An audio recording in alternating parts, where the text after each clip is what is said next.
Good morning. Good morning. Morning. Hello, everyone. I see people here. Good morning. You Good morning. too. Thank you, everyone, so much for coming this morning. I am so excited for this sale. Oh, my goodness. My name is Katherine Young, and I'm a creative, and I have a guest right here. Hello, my friends. I'm so glad you all are coming. I see so many friendly faces in the chat. I'm so excited for this. This is going to be awesome. Yes, thank you everybody for being here. It's awesome to see the early birds, you know?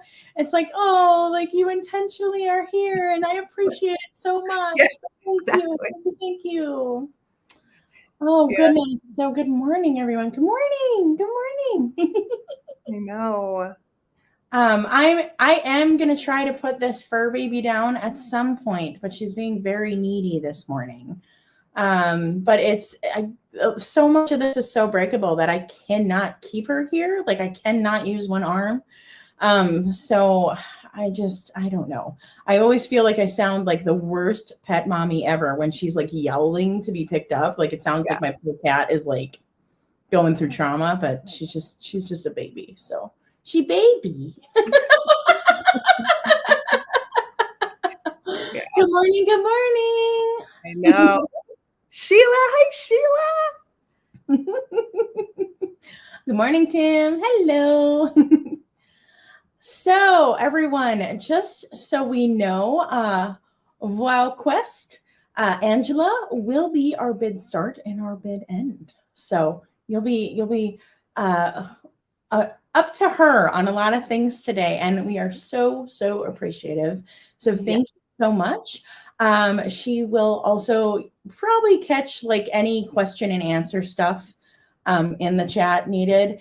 I'm just going to try to focus on being a good host. And so if there are questions, I do look to my mods to help me out with that, because going back and forth from the chat to hanging out with you, Heather, to like, I'm not super great at it. So I think you're excellent.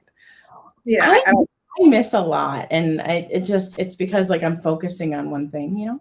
I miss a lot when it comes to trying to watch chats as well. So yes, I'm glad Angela's here.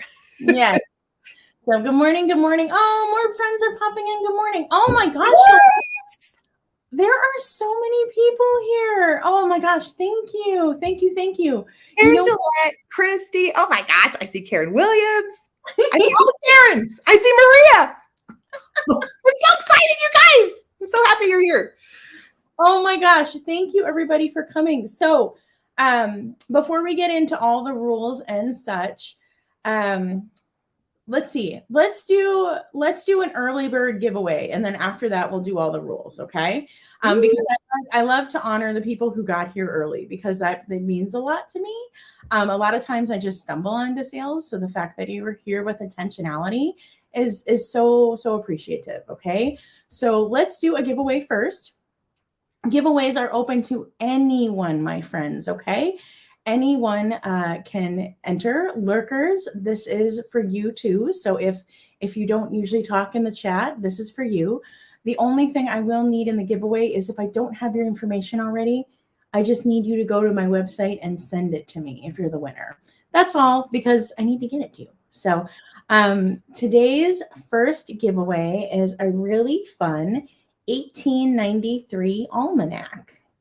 And so it is Norsk and Dansk American Emigrant Company 1893 almanac.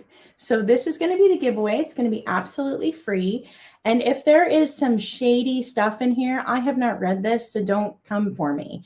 I've definitely read some almanacs where you read it and you're like, oh, that's super culturally inappropriate. So I don't know. Okay, so don't come for me. It has a lot of hand notes, which is fun.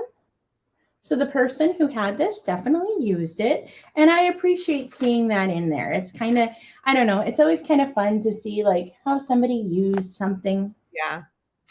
So what we're going to do for the giveaway is I'm going to give you a word to enter for the giveaway. And then I will pick a number, and Angela, our mod, will call who won. Okay. So let me see if I can show you some other cool pages in here. There's a lot of writing in here, just so you know, there's a lot of writing. Oh, this is a fun page. It's got a ship. So there's a lot of fun stuff in here. So, okay. So for our first giveaway, open to anyone, completely free, I will cover the shipping.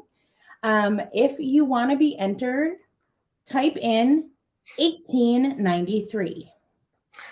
Type in 1893.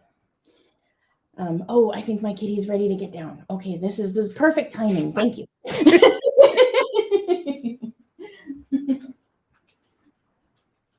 There you go, baby. Okay. Wow.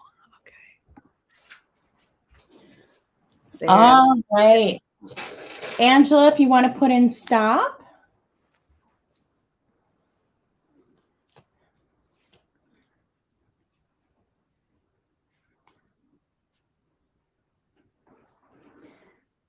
Yeah, this is fun. This is really fun. All right. This is kind of the test of the leg, huh? Right. Oh, did you see how long it took her to get the stop in? Ooh, we're going to be dealing with a lag this morning, everybody. So warning. Okay.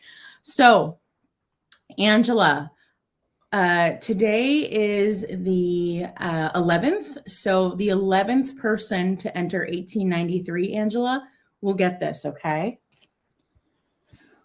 And then this just goes on the first column in the spreadsheet. Hi, Tammy. It's good to see you.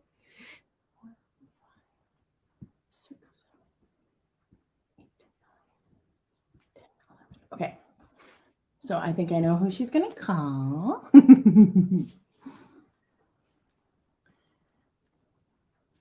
It is. Exactly. Susan Davis, congratulations. This is coming to you. Awesome. New charge. So antique piece here. So congratulations. All right. So let's go over like some housekeeping basics. Heather, where are you shipping from? I'm shipping from the West, from Denver, Colorado. So keep that in mind when you are bidding. As far as if you are coastal, that's always the most expensive is especially on the East Coast compared to the West Coast. And I use pirate ship like everybody else. If you have never bought from me, you're going to want to send all the pertinent information to my email, which is right here. And I usually try to invoice within 24 hours. And then you would prefer payment the same within 24 hours of receiving invoice. So that's everything I think you need to know. Yep. And so shipping is not included with the cost of the items. So just keep that in mind. But if you've bought from any resellers online, you know our shipping, we get you really good rates. Way better than you can do if you took an item to the post office.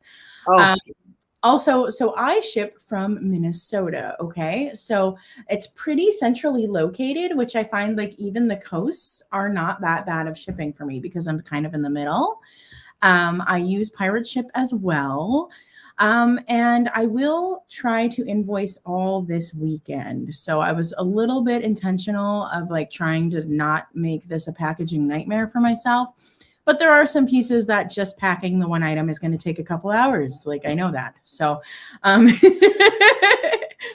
let me think. Oh, today we are going to do mainly offer ups. Heather, do you have any quick claims? I didn't. Okay, perfect. I don't have any quick claims either. And really what that is just for is the quick claims are kind of based on your internet, on how good that is. And I have definitely been very frustrated in sales when you know you're never going to get that quick claim because somebody has great internet, and that's just not fun. So we're doing offer up style today, and there is no just in case, okay? I will try to say it a couple times. Mods, if you can remember to put it in comments, maybe around some items that seem to be very popular. I would very appreciate the help with that. Okay. Because yes, no, just in case. Although I am amazed with how many people we have in the chat, it's still not hundreds. So I don't think you need to battle it out to that extent here yet. And thank you, Angela, for modding today. I'm so happy, and she is behind the scenes running a spreadsheet for me too. So thank you. And I am a little weird with my contact info.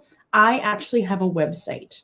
This throws people every sale, and I'm so sorry about it, but I have a website. So if you do need to contact me, go to my website, and there is a contact form on there, and it literally tells you the info I need you to send me for the YouTube live sale. Like it says, like, for YouTube live sale, send me, like it tells you. So I know it's confusing. I'm so sorry, but my website predated me doing live sales. So it's just how I do business online, and I want to make sure your email does not get lost. So we're going to do it through the form there. And oh my gosh, anything else? I think that's it. Get ready for some Victorian through Deco goodies and awesomeness. And Heather, you are going to go first. You are going to do the first two items. And oh my gosh, y'all, get your hearts ready. This is going to be good. Okay, so Angela, this is going to be an offer up start at $10. And this is an antique postcard lot with a fun little clip. So I'm going to go through the postcards first. And I did pick out some St. Patrick's Day postcards, which I haven't seen a lot of people sell St. Patrick's this year. I'm thinking the postcard phenomenon, the collectors, it's just more and more popular. So this one does have postage on the back. And this one is 1910. Really fun. We've got the pipe and the shamrock and the flag on that postcard.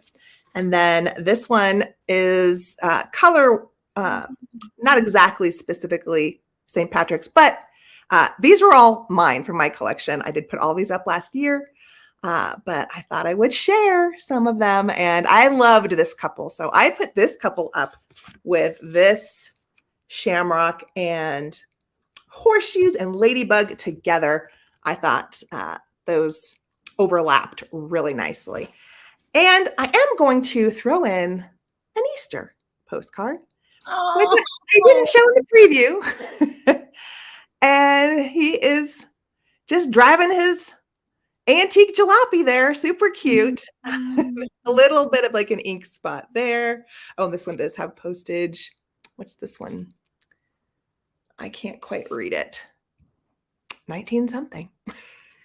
So we've got the postcards with this, not Victorian, but Victorian inspired, probably from anywhere between the 1950s to the 70s, maybe.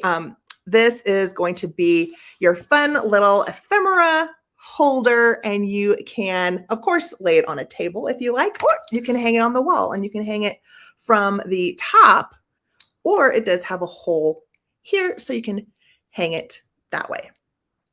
And love it. I will, if you guys want, I know a lot of people like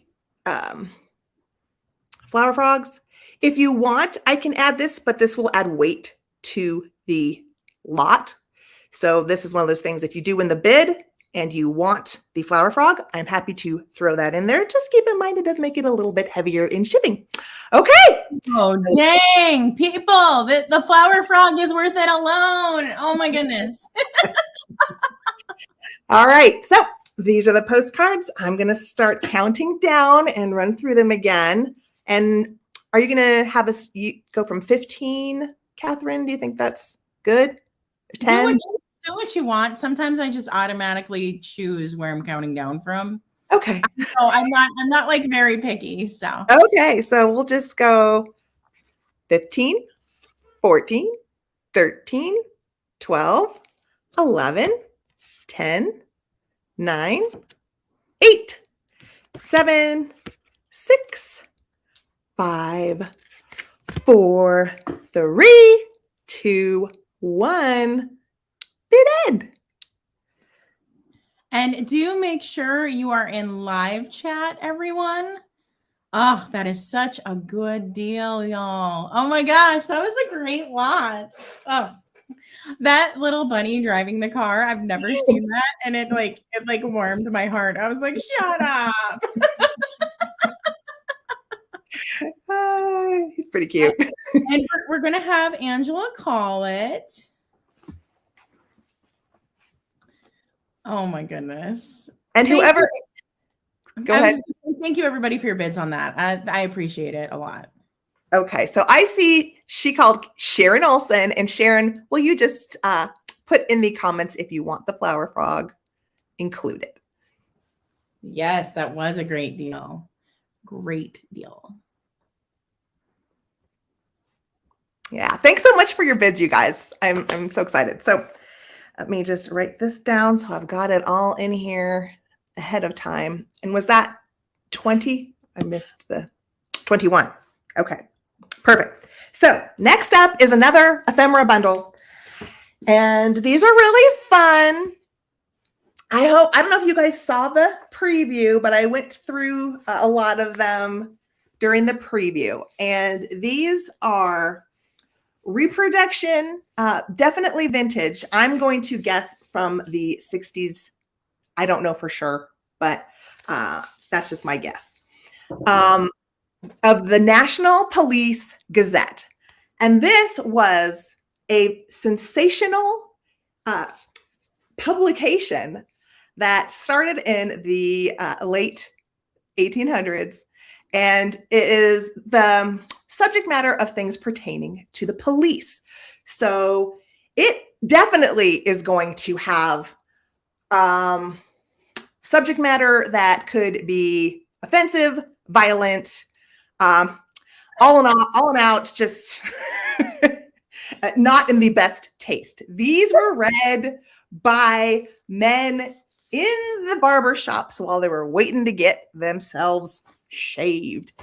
So the first one is, oh, and Angela, this is starting at $12 for the lot. Okay.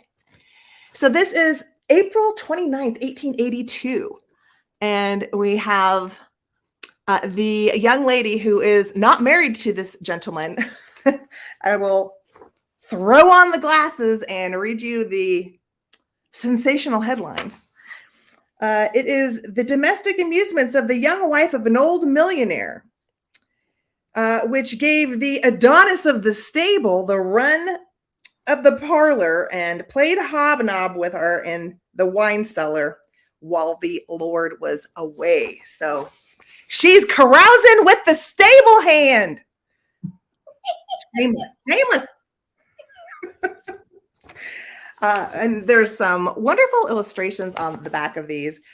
I think these are super fun, very interesting. There are illustrations, articles, definitely a lot if you are into. Y'all, the imagery in this is going to be insane. So, I mean, everything's frameable, everything's usable. And because it is those reproductions, you don't have to feel as bad cutting them apart if you cut them apart. But honestly, I would scan them in because the imagery on those is wicked. Wicked good. Yeah, and I did pick these three because they all had ladies on them. Nice. I thought that made them a really nice little lot there. And so this one is April 22nd, 1882. And this is the wife of this gentleman having a talking with one of the performing ladies. Wow. I'm assuming that he was too enamorous of some of the dancing girls at the saloon and the parlors. Let's find some of the, and there are full articles. I mean, if you want to sit down and read it, you're going to get an idea of all the stuff that they were talking about and crimes, accidents. I mean, now this could be offensive, but I'm going to just show you, like, here's one picture of something happening. I don't know what, but yeah. So it's just the subject of the matter. They were looking for the shock and awe definitely, to keep you interested while you were sitting at the barber chair. What the heck? So you've got fights, a lot of fights happening. And on the back of this one, this is supposed to be a depiction of a fight with Jesse James. It says, "Battle with the Bandit, the last and most furious fight of Jesse James and the younger brothers." So that's that one. And then I'm gonna, sorry, I know this is going long. November 6, 1880, she's getting too friendly with another man, and her fiance is giving him a whack on the head with a tray. And you've got on the back a woman being, I'm guessing, attacked by an elephant at the zoo. It's wild. That is wild. So fun, fun, fun, fun. I am going to just count down so that I don't take too much time. But, can you say the dates again on them? So the one with this image is November 6th, 1880. The one with the dancing, performing gal on the cover is April 22nd, 1882. And the young married lady having fun with the stable hand is April 29th, 1882. And resellers, this would be a great lot as well. So just saying. Yeah, I did look these up online, and some of them are going for huge amounts of money. I don't know why. But what I saw is kind of like an average was about $20-ish per publication. So counting down 15. Are there any bids? I didn't even check. I think we have one in. So thank you so much. Then I'm going to count down 15, 14, 13, 12, 11, 10, 9, 8, 7, 6, 5, 4, 3, 2, 1. Bid end. Thank you. Thank you. This is for the lot. This is for all three.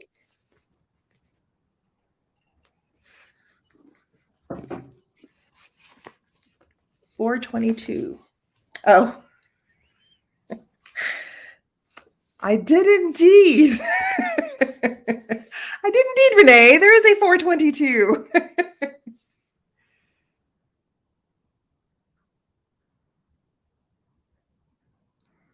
All right. Wow. Cheesecake. That has got to be the steal of the morning. Absolutely. Yeah. Way to go. Cheesecake, you're my girl. You like some of the same fun stuff I do. So that's awesome. Dang. That was an amazing buy. Awesome. Awesome. Okay. So my turn to do two. And then Heather, you did see that the flower frog is going. Okay. A lot. Okay. So Angela, I am going to start with, let's see, what am I going to start with? I'm not going in order, Angela. I'm sorry. I think I am going to go with, let's see.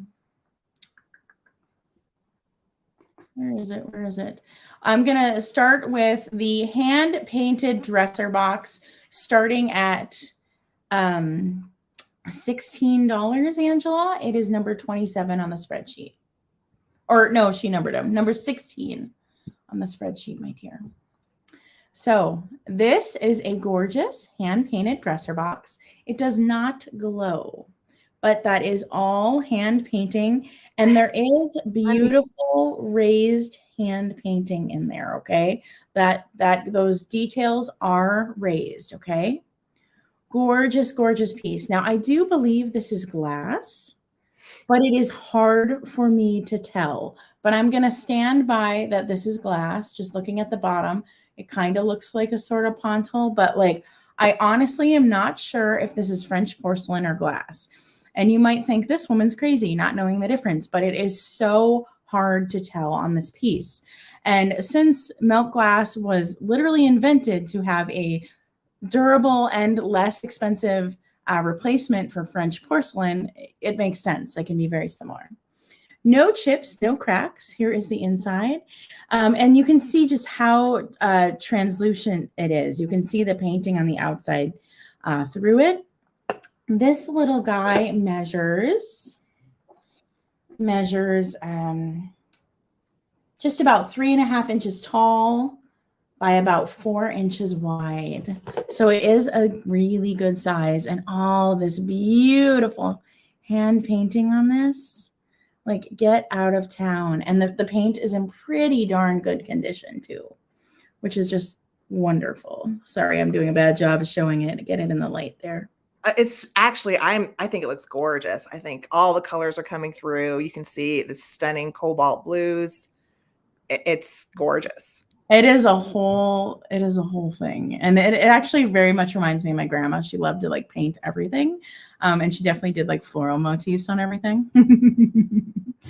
All right. Thank you for your bids, everyone. I'm going to count it down. So get those final bids in. I'm seeing Gloria Boyd at 20. So if you're interested, you'll have to beat that. So here we go.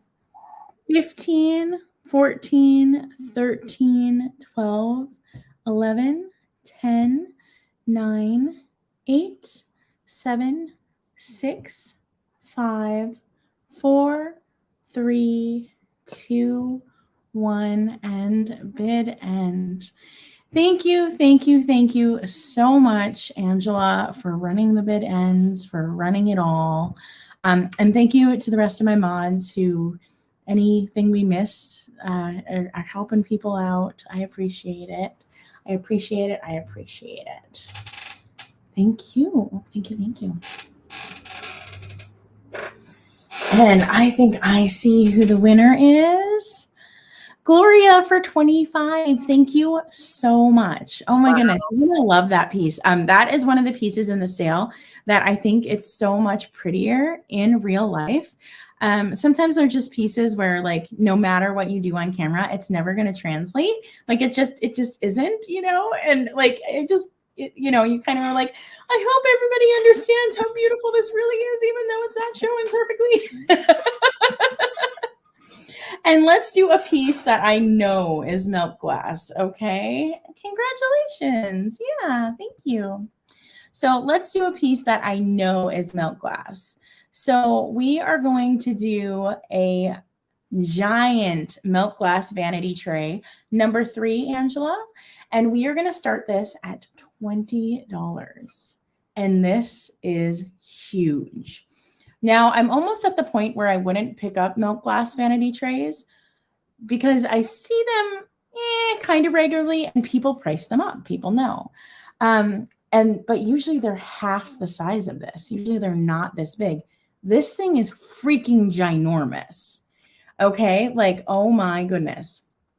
It is so big. I personally have not found one this big before. So I got really, really excited about it. It has a beautiful ring of fire on the outside, which means the milk glass is translucent on the edge. And when you look at it, it has like a orange glow. It does have some flowers on it. And it does look to have 2 small cracks on it that do not go through.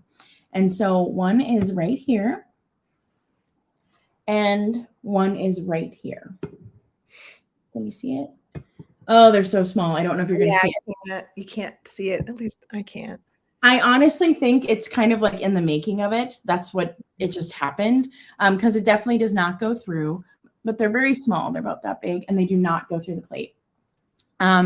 This has some beautiful flowers on it. They look kind of like daisies, but honestly, really, really good condition. And like I said, these cracks, they also look to be older. I think it's in the making of it. I think it's just so big. Like that's just how it was made. Because it definitely like rings when I like, yeah, like structurally it's fine. But really, really pretty piece. So get those bids in, my friends. This measures bigger than your head. This measures 12 by 9. which is ginormous. So this, you could actually put the decanter bottle on. Those big milk glass decanter bottles would fit on here, which like I've never seen a vanity tray where they actually fit. So this one is really exciting. So really, really, oh, it's just gorgeous. It is just gorgeous. So, all right, we're counting it down, my friends. Get your final bids in. Thank you for everybody who is interested. And 10, 9, 8, 7, 6, 5, 4, 3, 2, and 1 bid end. Thank you, thank you, thank you for everybody who is interested. So I actually collect milk glass. So giving this one up was like, I don't know, I felt kind of like, are you crazy? Because I'll never find this again, you know, I'll never find it again, right? But it is such a beautiful piece. It's going to be so great in someone's collection. So really, really great. True antique. Beautiful. Beautiful. So pretty.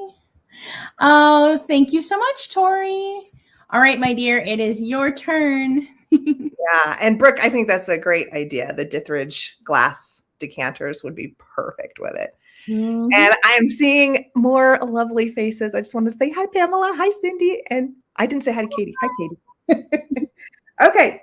So I am, this next round is all Art Deco. And a lot of the Art Deco items that I am bringing to all of you today are things that have from my personal collection. Art Deco is very hard to find. So the first one, this Angela, is starting at $30. So this is an Art Deco chocolate box. This is amazing. It is paper. So it has survived for 100 years. And not only do I love just the fact that this was a chocolate box and it's still around, but the graphics, the Art Deco graphics on this is not something you see every day at your antique shop or even online. So no, that's amazing. Yes, this is Douglas Huntress chocolates. And so you can see the 1920s, very Gatsby looking gal is depicting Diana the Huntress, the Greek goddess. And you can see instead of a stag next to her, she has got the 1920s greyhound. I mean, so deco. Plus you've got gold foiling, just the beautiful graphics on it. Now, of course, there is wear. This was a paper chocolate box. So we have got corners that have wear. I don't mind that. It definitely shows its life. I think that this probably held little keepsakes, which is why it's still around. There's some staining all over, but she is still intact. You could still use her, display with her. I mean, obviously not one of a kind, but very, very hard to find. So I have never seen one this good brought by anyone to YouTube before. That is, I'm amazed. I love it. It is beautiful. Yeah. So I know it is more of a specific collector's category, but the category of chocolate boxes is a nice little niche if you're ever interested in starting a collection. So I am not seeing any bids. So I think I might put this down and move on to some pincushion dolls. Okay. So, Angela, this is going to be a choice starting at 16. Perfect. Oh, that would be cute. So I'm just going to let Angela put in the pass, and then these are going to start at 16. And I've got two little ladies still with their pin cushions attached. And they both are wonderful. Art Deco style gals. One of the half dolls is a lot larger than the other one. So that was why I added the Art Deco brooch on this one. Because so good. if you're a collector of half dolls, these larger ones are much more expensive. And she's all dressed up with her little corsage. She does have a stamp on the back. I am thinking she's from Germany, but the stamp is not clear enough for me to read it. It is not quite legible enough. She's got beautiful, kind of a light turquoise. She's got staining on the bottom. But I do love the original fabric on her. Great color. And then this option is so cute. Much more bright, fun with all the dots. And I do like her little cap on her head. She's got a lot going for her. And this one is, I think, made in Japan. I couldn't find a mark on her. It might be below in the pincushion area that I can't see it. But just from the way she's painted, I think this is a Japan half doll as opposed to a German half doll. So super fun. And again, fabric is stained, but that is part of their charm. I think they're adorable. And I'll give you a close-up look at the really sweet buckle style brooch. Really fun. Oh, dang. That is amazing. Oh, yeah. I love that. It's good. I think she is just so much more unique with the polka dots. Like I've never seen one like it. She's amazing. Yes. She's a little more, fun and colorful. This one's a little more like softer, romantic, relaxed. Yes. So I see some bits, so I'm going to start counting down from 15, 14, 13, 12, 11, 10, 9, 8, 7, 6, 5, 4, 3, 2, 1. And Angela, if you could put in the stop. Thank you so much. Thank you everyone for your interest. I'm seeing a lot of interest on these ladies, which is nice. These ladies have lived with me too.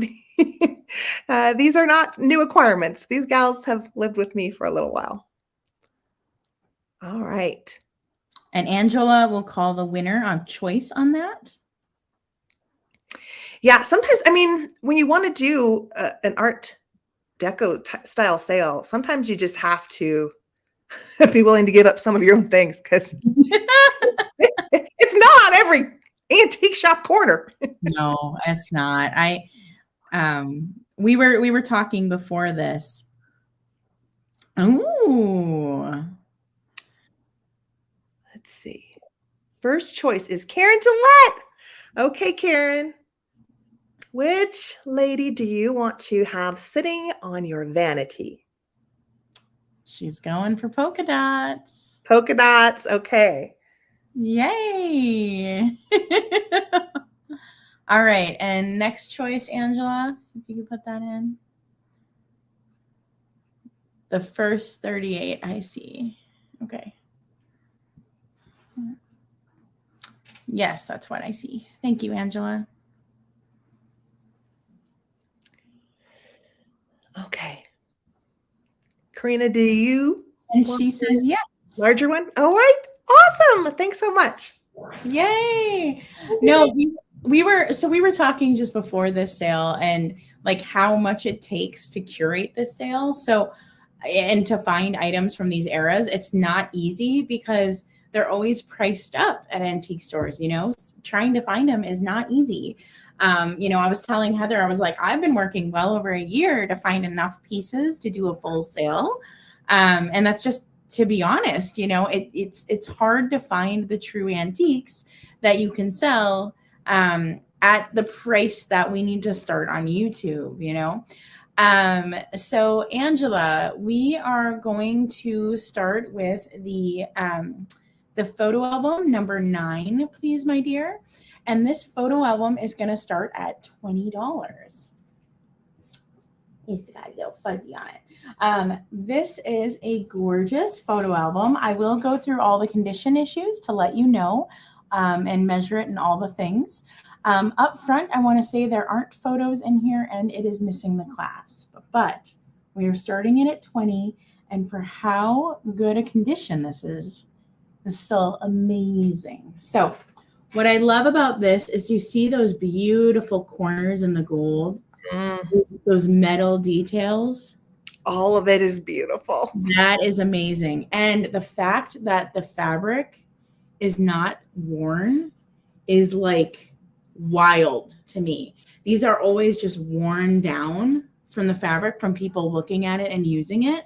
And this is not worn down and has this beautiful lady on the cover. And look at the detail around her frame. So good. So here is the spine. It is missing the clasp, but you do have the beautiful detailing here. Okay. Now, on the inside,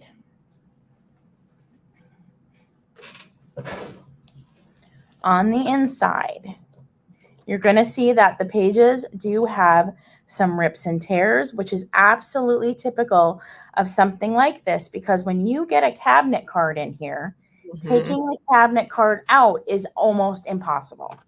Like they're just too thick.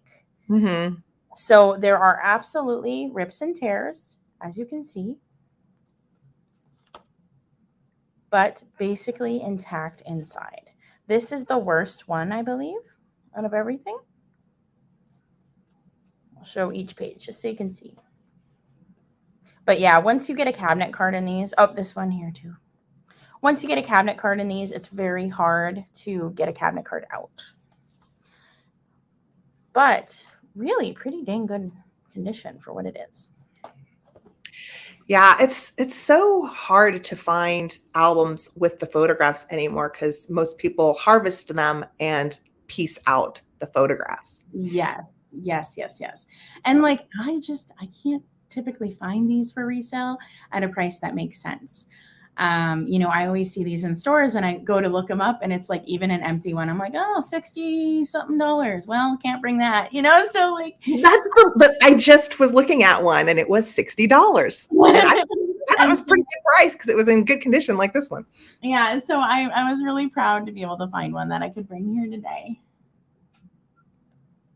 Let's see. And I see some bids and y'all, we are going to count it down. We're not going to belabor it. So get your bids in on this beauty because once she's gone, I challenge you to find another one. So 10, 9, 8, 7, 6, 5, 4, 3, 2, 1, and bid end. Thank you so much, Angela. Angela will call that. And thank you everybody who's here. Oh my gosh, it shows me there's 93 people here. I appreciate y'all so much. Saturdays are busy. You have things to do. So I truly, truly appreciate y'all for being here. Hey. Oh my goodness. Thank you. So I'll have Angela call that. I think I know who won that. I hope everyone's having a fun Saturday morning. Just looking at all the pretty stuff, even if you're not bidding, you're just watching on your TV. Right. You're not even in the chat. I hope you are just having fun looking at all of the fun things because we really did want to bring special items as much as we could. So congratulations. Oh my gosh, 26. Good deal. Wow, okay. Joyce. Okay. I'm just kind of debating whether I should go for one of the big items. I think I am going to go for one of the big items. So Angela, we are going to start with we're going to do number 1. Okay. So y'all, we're going to do a stereoscope. So get ready. This stereoscope is going to start at $45. And this one is in very, very good condition. And it is very, very nice. Whenever I find these, typically handles are broken. Typically this slide piece is broken. This is here. And I have actually never seen one with this beautiful embossed leather this way before. So this is really gorgeous. I actually bought this for my own collection. I was going to replace the one I have because this one is better. This one is better than the one I have. But I ended up just keeping the one I have and deciding to sell this one. I ended up being a little bit in love with the one I have. So this comes with this. I will give you one card, and it's kind of neat. It looks kind of like a Christmas tree farm or something. It says, the artist's dream, Hunwell's grounds, and Wellesley, Massachusetts, something like that. Pretty fun card. And then the only real damage is on the glass. On the glass, right here, there is a chip, but it is still there. But that is the biggest damage. There's a little damage on the corner of this one as well. Little itty bitty chips in the glass. You can see how it refracts, blah, blah, blah. Refracts a little bit different. But yeah, I mean, the fact that this one has the mechanism that the handle goes up for storage, so good, so good. So I'm really excited that I got to bring this. This is something that I really, really wanted to bring to a Victorian sale because I feel like it's such a Victorian item, right? Like this is just so like on the nose, I guess. And just give you a little closer look at this. Isn't that beautiful? Wow. It's just so pretty. I just love it. It does have a little, what looks like a crease here, but it is fully intact and stable. But it does have a little break there. But yes, fully intact.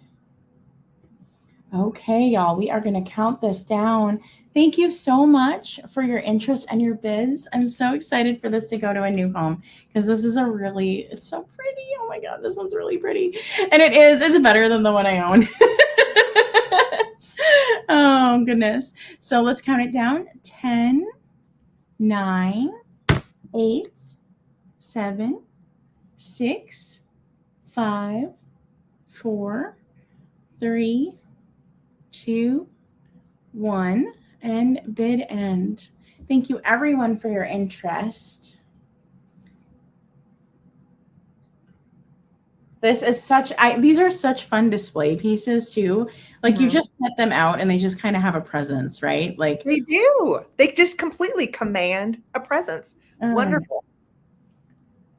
Thank you so much, Angela, for the bid end. Thank you. Thank you.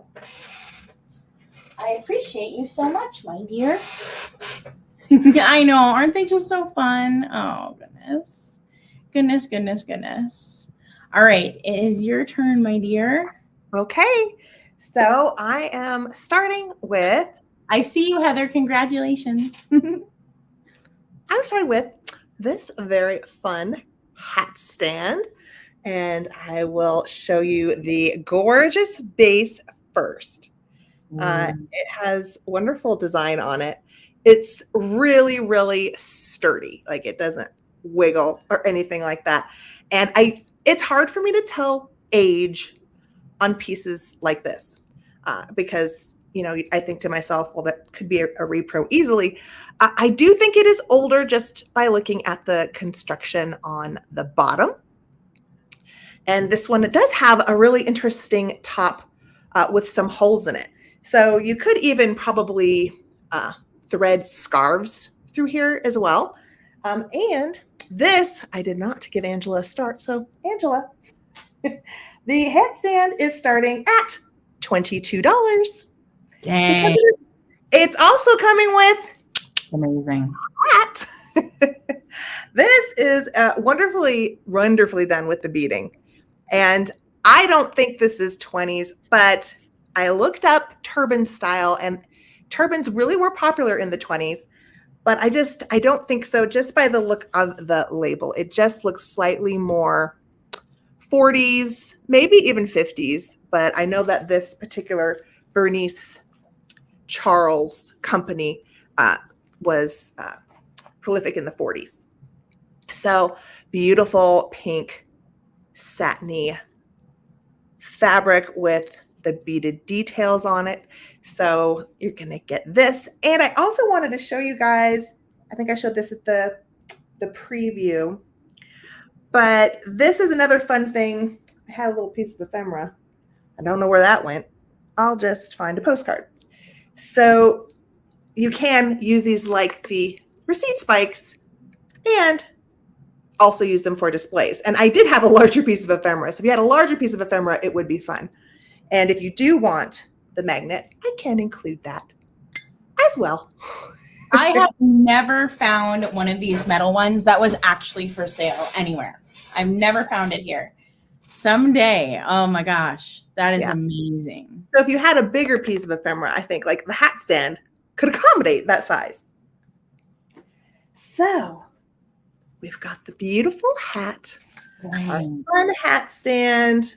I think this is so cute.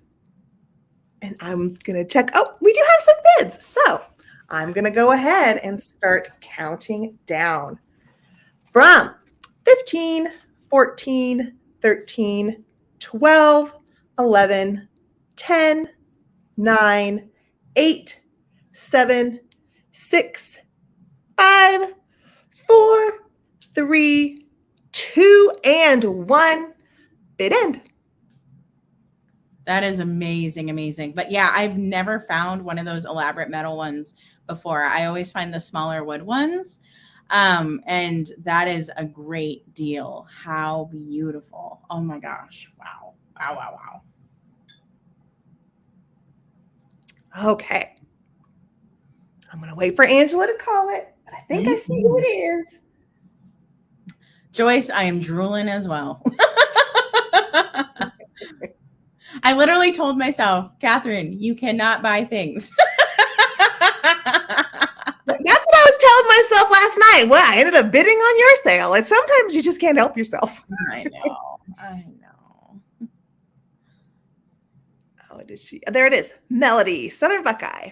37. Great deal. Oh my gosh. Congratulations. Oh, that's such an amazing piece. Thank you, Melody. Okay. So I'm going to put those to the side.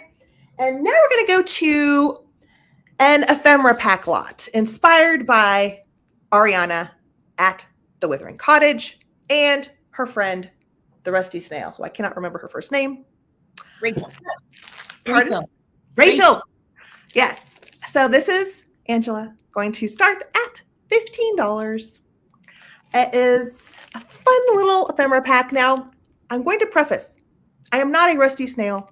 I don't have a lot of tiny pieces, but this was a collection from several magazines where I was trying to save the pertinent illustrations and artwork that most of us like, who maybe do crafts and other things with them. So there is a lot of ads and, kind of fashion style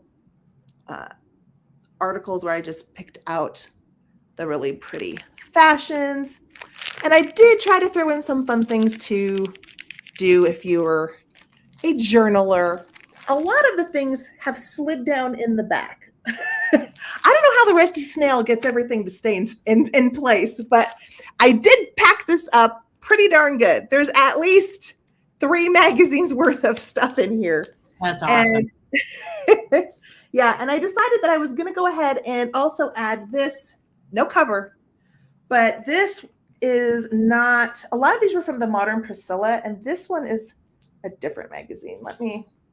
The Delineator from September 2011.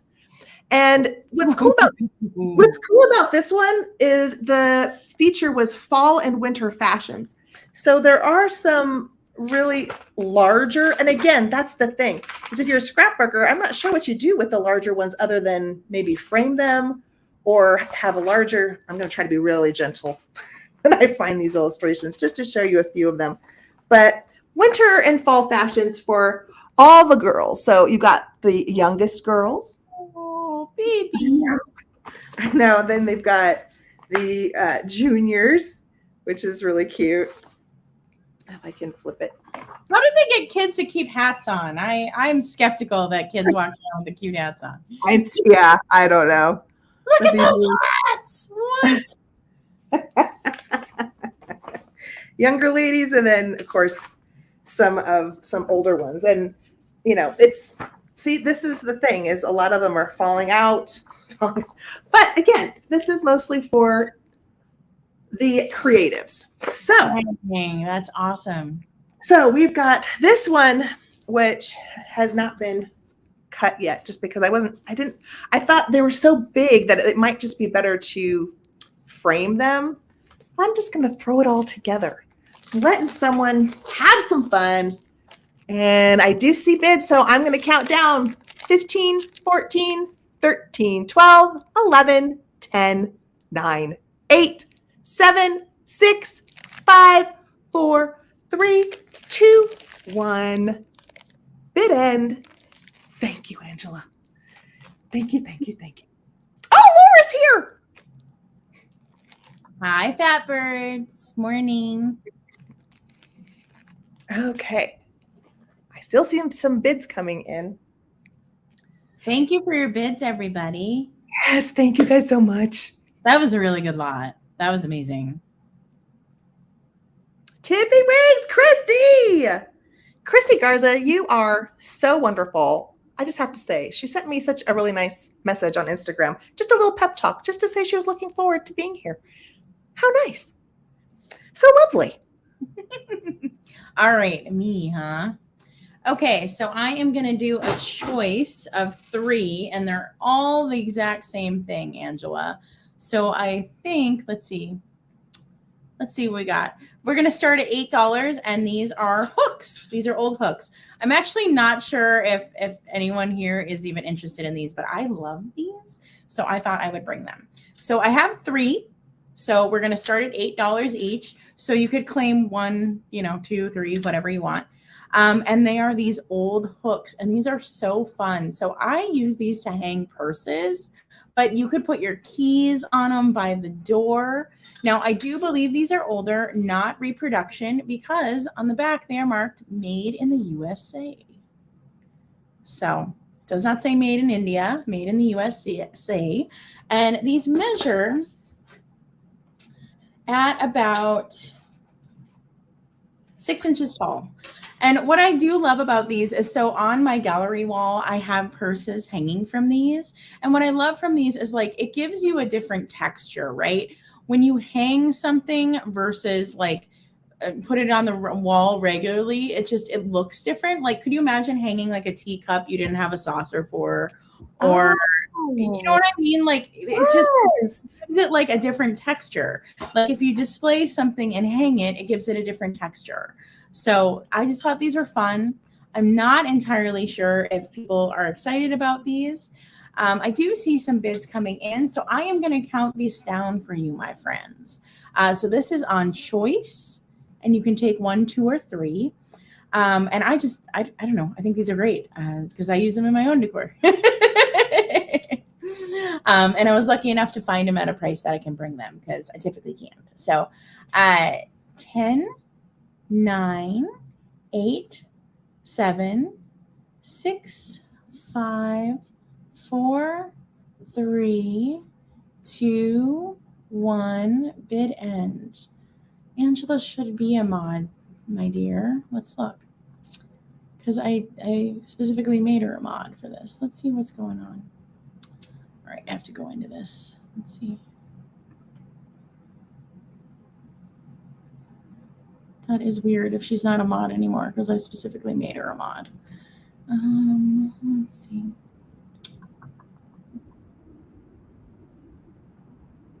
Whoops.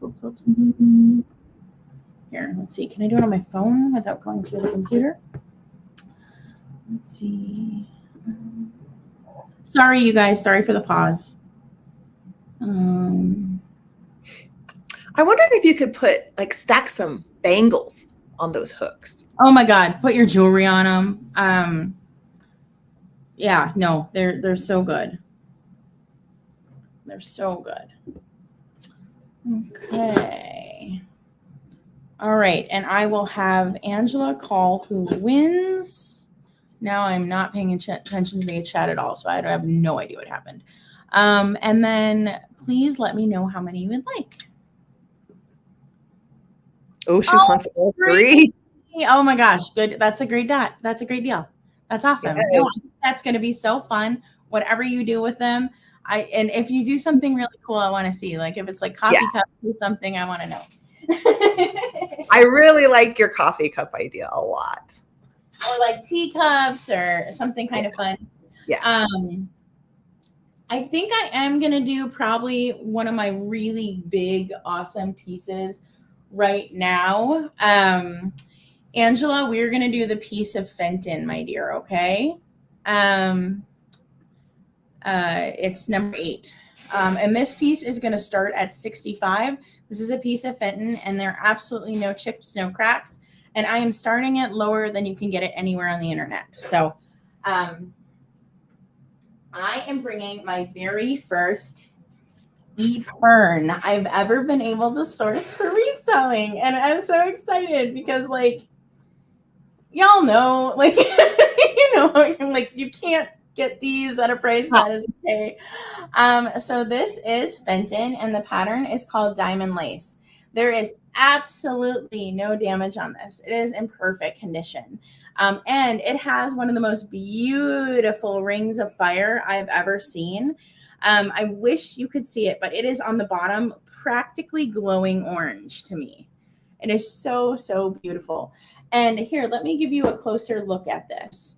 So what I think is interesting is it's almost like hobnail, but see how it has the diamond pattern in there? Mm-hmm. It's really neat. And then it gets smaller and smaller and smaller and just fades away.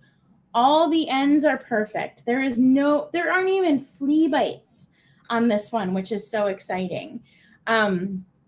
Everything's perfect on this. I'm guessing this person never used it or kept it in a case or something. So this measures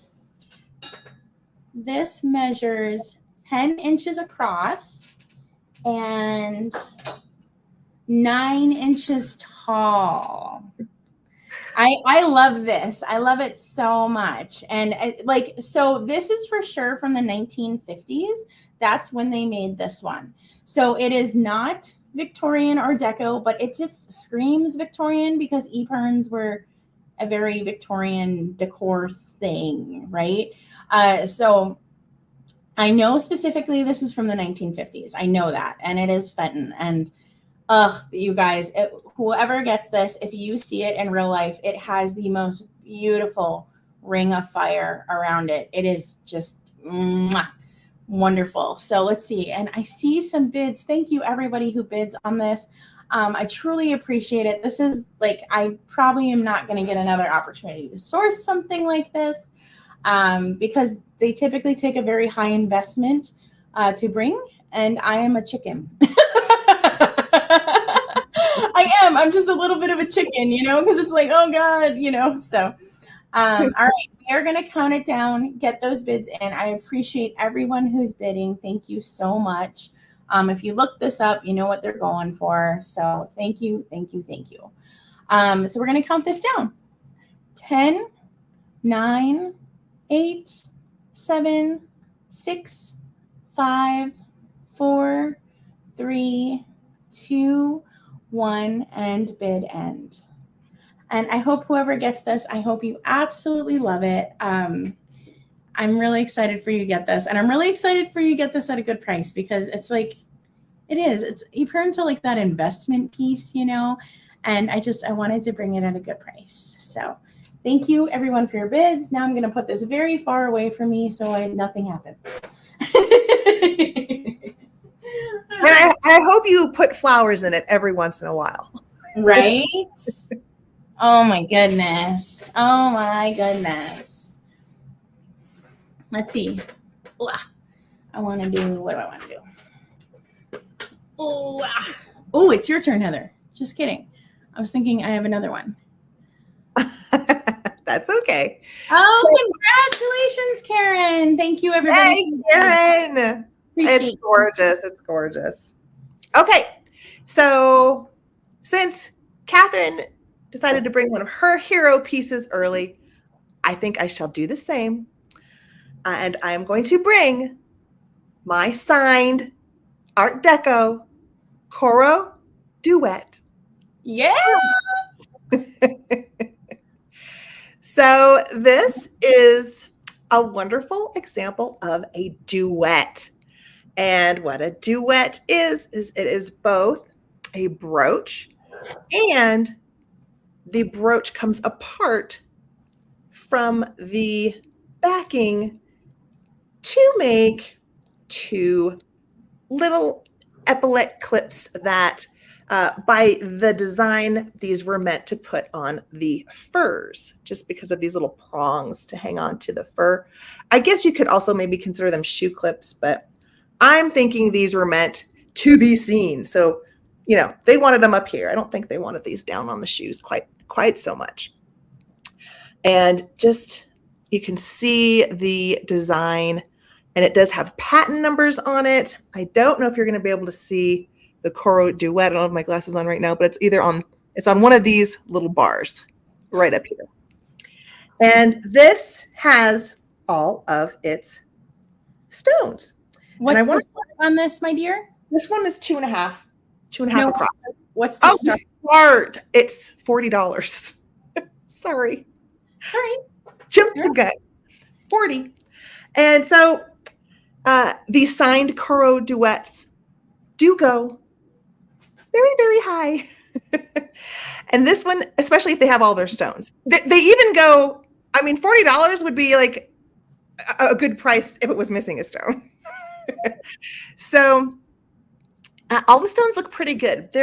And in the light, it looks great. But there's like one that looked like is slightly, this one. It doesn't look that bad here in the bright light, but in average light, it looks a little dim.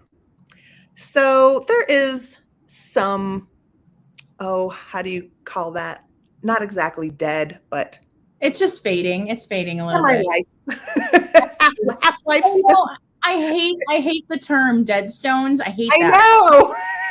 I know. I just say they're fading a little. Yeah.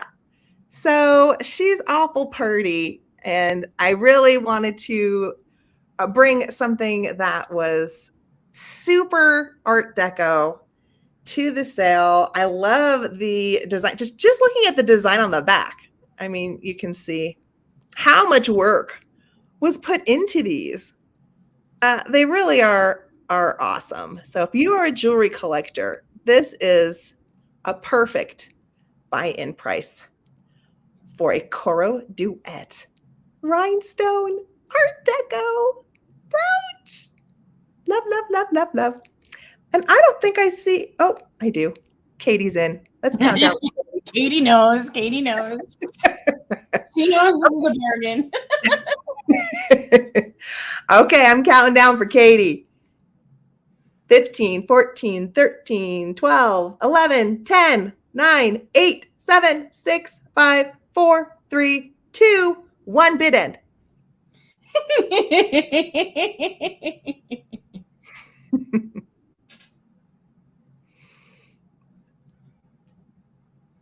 I know, Twist. It's so cute, the duet name.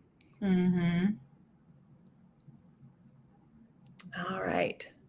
Did she put it in? Yeah, awesome. Thanks, Katie. I hope you enjoy her. She's a beauty. Oh, Katie, that's so good. Okay, so I'm going to move back and bring out for the photography collectors and lovers of the darker Victorian types of imagery and decor. These are for you. So Angela, these are starting at $30. And I'm going to start with the main one. Oh God, it's so good. Yes. So we have an 8x10 funerary photo of the wreath, huge wreath. I mean, this is full of flowers. Just, it's amazing. And you can see that they have the word father on here, and the gentleman has a very period beard, I just think that this is definitely one of those photos where maybe one or two people had this in the family, but the chances of I mean, this is practically to me a one of a kind, because how many people had this of this particular man? It is a one of a kind. Yeah, absolutely. So, and the size. So what makes this valuable is subject matter, the fact that it has a particular category of collectors, and its size. And it's really clear. This one I really thought was special because there is not a lot of fading on this photo. And to just sweeten the bundle, I do have another funerary photo, but this one has a little bit more fading, but it is a nice 5x7 size. And this one is of all of the flowers, just heaping flowers on top of the casket. Wow. As well as on the floor. And you can see an anchor floral arrangement down here at the bottom next to the wreath and other flowers. I mean, my guess is this person had a lot of people in their life, because my guess is, you know, you had the top one, and then people maybe brought some of these and just left them down at the bottom. And you see the inset of the young man who passed away. That amount of flowers, like, he must have been very prestigious as well. Like, that is so expensive, you know? Yes. I was thinking the same thing.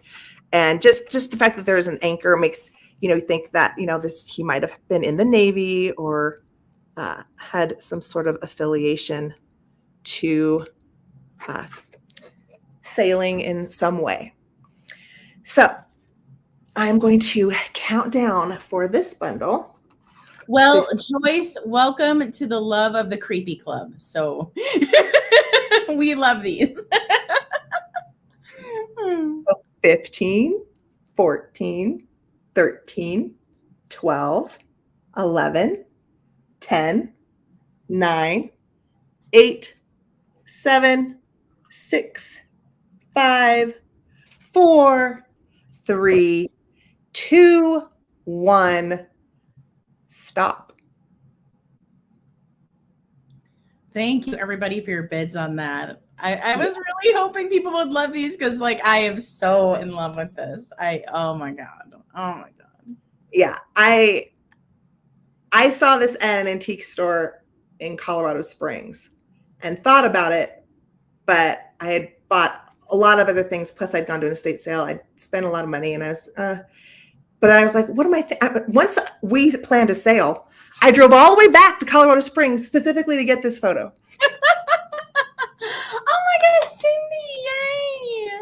Oh, Cindy gets it! Awesome! Oh my gosh! Thank you. Thanks everybody for your bids on this one, because you know, I drove all the way back just because I'm like, oh, that would be a really special item for this sale.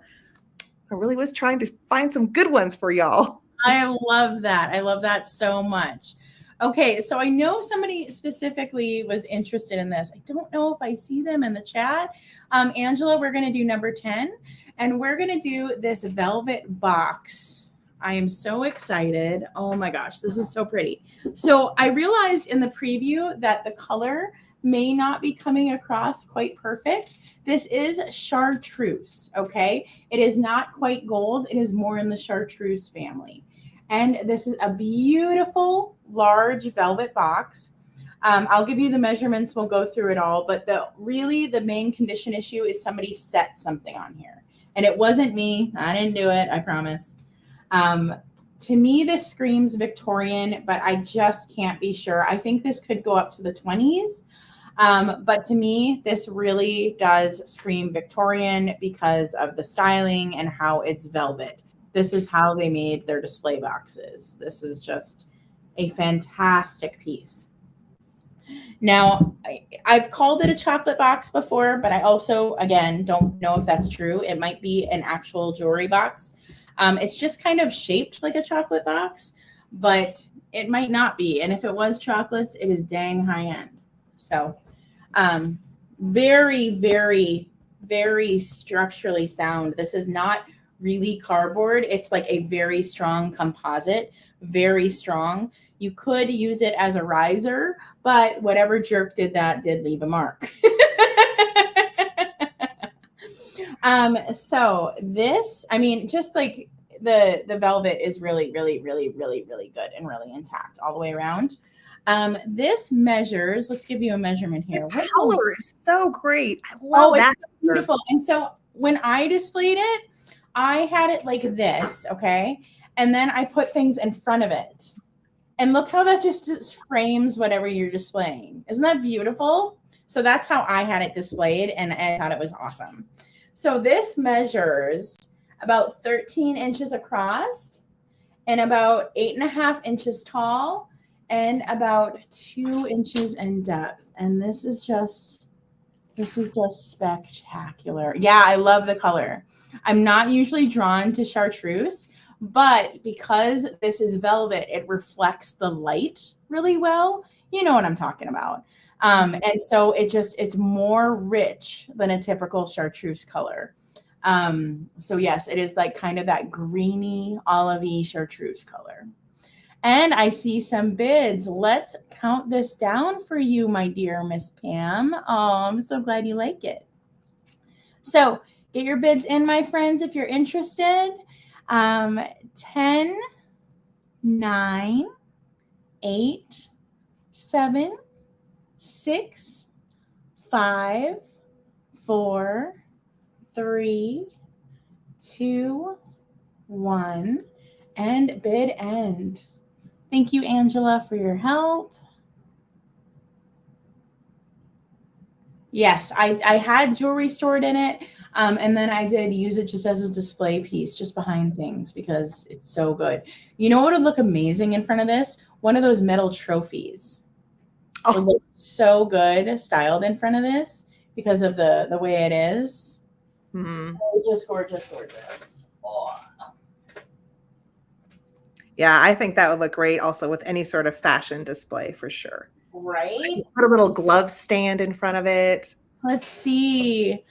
Oh, Felicia, you came in after the bid end, my dear. Oh.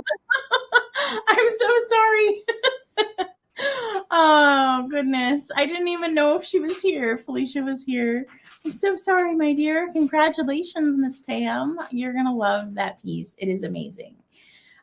So my next piece is going to be a piece of original art. And it is number 13, Angela, and we're going to start it at $35.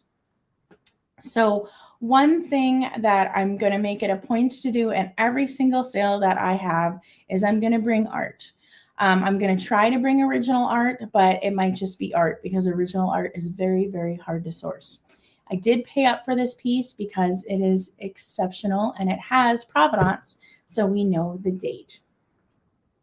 It is this gorgeous portrait. I mean, look at that. And look at what she's wearing. It does have a signature. I love this. It is so good. It is just the artist was very, very talented. I would say the artist was a professional. And then on the back, it says 11/21/30 from Johnny. So it says 11/21/30. So we know this was done in 1930. And it says the artist says Frederick Witten. Oh. And I just love that it was done on paper that has a tone quality of its own, because that means the artist has to work in light and dark. So the artist had to achieve the portrait by doing highlights and by doing low lights. And that takes a more talented artist as well. When you do a picture on a white canvas or a white, any kind of drawing, you're basically filling in things that are darker, right?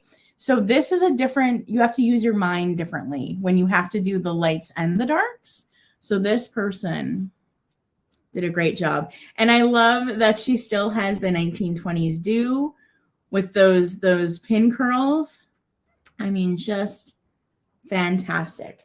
Now this measures 7.5 by 12. So it's a really good size for a gallery wall. It does not have glass. Nope. Nope, nope, nope. Which is better for original art. When you have original art under glass, and yes, a lot of people put like museum glass and stuff like that, but a lot of original art should not be under glass because it can stick to the glass.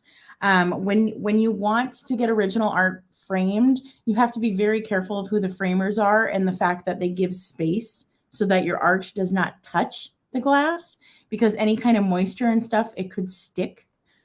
So it does not have glass, and that's actually safer for the piece, especially something like this. And I do not see any interest. So we are going to move on from this. All right, was that, let's see, I think that was 2. So it is your turn, my dear. Okay. All right. Okay, you guys. I'm going to start with a beautiful piece of porcelain, and it is a ring dish. And Angela, this is going to start at $16. And of course, I loved it because of the hand. The hand and the Victorian era just seem to be like perfectly paired. There's something about the hands, and I love this. It is hand painted beautifully. Wonderful, wonderful color. I mean, such great shape. And it is signed Limoges on the bottom. I will show you that in a second. I don't know the age. I don't think this is Victorian era, but I mean, it could be. I really don't know. Let me show you the bottom for people who know a lot about some of these types of signatures. But just because of the way it's printed, I just feel like if it was turn of the century, it might not be quite so block lettery, although I don't know. That's just my feel. So I'm thinking maybe more mid-century, maybe somewhere, maybe even earlier. This is hard to tell for me because Limoges has, been pumping out porcelain for so long. But it definitely is a nice quality piece. I can just tell by the details on the flowers. If I can get close up on these little flowers. Did I give you a start? Yeah, I did. Good. Yep. The just really sweet, darling. And I didn't have a ring to go with it, which would be ideal. But I did find this little stick pin. And this, if it's not Victorian, then I think the photo could be Victorian. Just by looking at the high neck, and she's definitely wearing a beautiful piece of jewelry. It's just so small that it's hard to get a lot of the detail on it. But I thought I will put the Victorian style ring dish with a little Victorian stick pin as a fun little something to put in your trinket dish. Love it. So I will put these together. I love the hands, especially that are coming out at you. It's like beautiful, yet a little bit creepy. That's why I love hands. They're beautiful, but kind of creepy. That's why I love them. Yep. Okay, so I'm going to go ahead and start counting down. 15, 14, 13, 12, 11, 10, 9, 8, 7, 6, 5, 4, 3, 2, 1. Bid end. I just want to say hi, Jody. I miss you so much. I miss your face. Although I do get to see you on those Instagram photos now. Jody has an amazing sale tonight on Whatnot. I love Jody's Whatnot sales. She does an amazing job. An amazing job. Okay.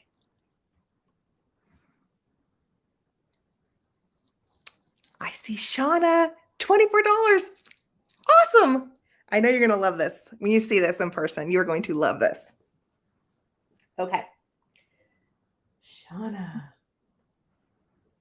Okay, next up is, what are we going to do? I think I'm going to go ahead and do the moths. I'm going to do my moths.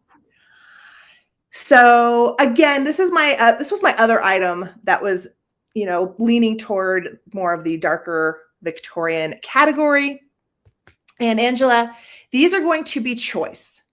After talking about it with Katherine, she was thinking that it might be better to do it as choice and start at 25 choice. So what these are antique book plate lithographs of moths. And I don't know the book these came from, but I do know these came from an antique Victorian book of some kind. How do I know? Is these I bought at an estate sale of someone who did this for a living. I was down in her basement. I've never seen so many antique books before in my life. She had, it was her business where she would collect all the antique books, and I know, pull all of our hearts out. She would harvest them for the art. But she also did all of the matting. And so I did pick some of the things that she had already matted for her business. And she did a beautiful job and I pointed this out at the preview, but I want to do it again because there's a lot of value in these mats. The marbled paper in the matting. This is a very custom style of mat that you would get a professional framer to do for you. This is not something you can pick up at the corner store. And she did these all herself. I saw the rolls of marbled paper. Like, I know this isn't like a guess. I know for sure. And just beautiful, beautiful, beautiful, beautiful matting. The matting is worth more than $25. I mean, for real. So I do think these are great. And they are this one with, I'm going to call this yellow flower. So I don't know if there's anyone in on these. I don't see anyone yet. That's a closer view of that one. Yeah. Okay. So we've got the yellow flower. This would be, well, if someone does bid, this would be letter B, but there is some little caterpillars in there. That's amazing. Fun little moths on that one. And then this one. The moths are a little bit bigger on this print, and the flowers are a little more dainty. And this one does have the bigger centipede or caterpillar down there. And there's a green one up there too. Creepy pretty. I love it. Creepy pretty and really well done.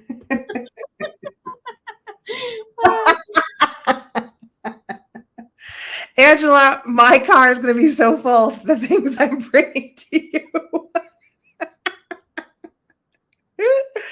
So I am going on a road trip in May to visit VOA.Quest 1910, the darling Angela. And I am super excited about it. So I'm not seeing anybody in for my moths. So I will go ahead and pass.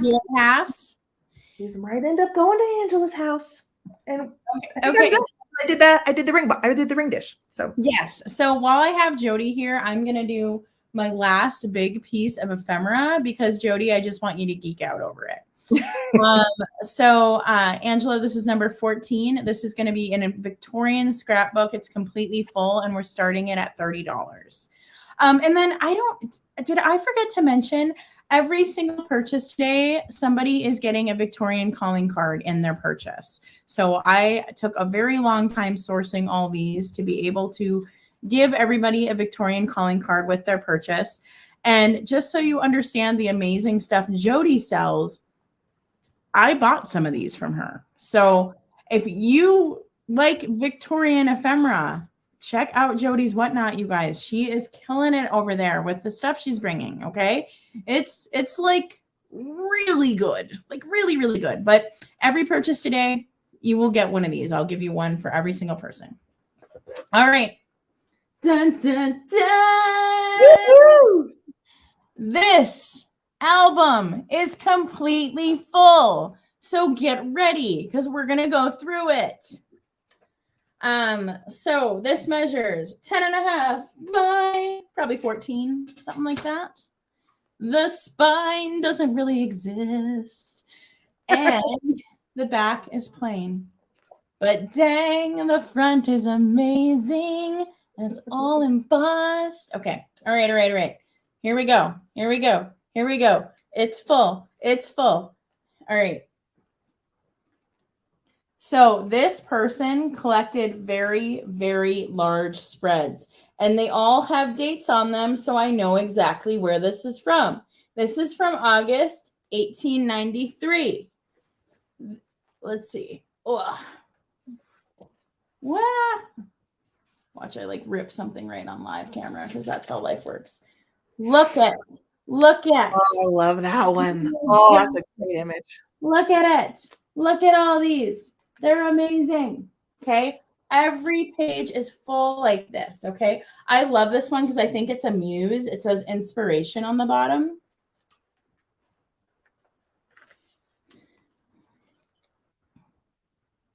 Every single page is full. This one is October 1892. Look at this spread. Wow. Oh no. Gosh, I'm ripping things. Okay. Look at that.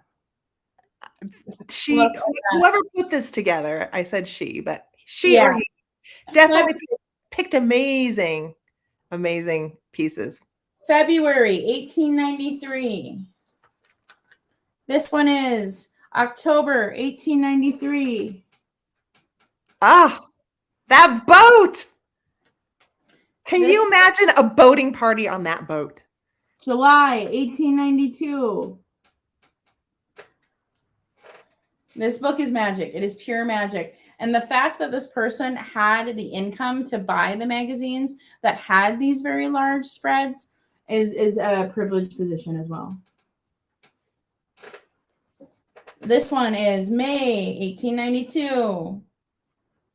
We got animals. It's so cute. I can't. Look, it's so cute. Oh my god. This one's 1893. Oh, here we go. It's the ladies. Yes. I like the ladies. Ladies on my favorite. Shoulders. Sexy shoulders. Here's some covers. Ladies Home Companion. We got 1896 and 1896.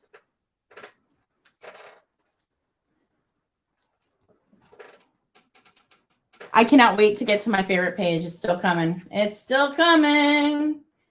Oh my God, how cute is this? What? Oh God, she's sleeping with a puppy. Oh no. Sleeping with a puppy. Oh, they're talking about a cow. They're obviously selling it for some beans. Some magic beans. That's Milky White right there. This is my favorite spread. Get your heart ready. It's from 1892. It is entitled Supremacy, from a drawing by Stanley Berkeley, the People's Library Companion gift plate engraving. I love it. Look, she's in charge of the tigers. Oh my God. I love her. She's a warrior princess. I mean, all right. And then we got, there are some rogue pieces. So this is beautiful here piece. And it's got Montana on the back. And then there's this beautiful desert scene. I'm going to put it right back in there. And I am taking up a ton of time on this one, but I do not care. There's this. I bet the Montana page actually went right here. I bet that's what happened. I bet it got pulled out.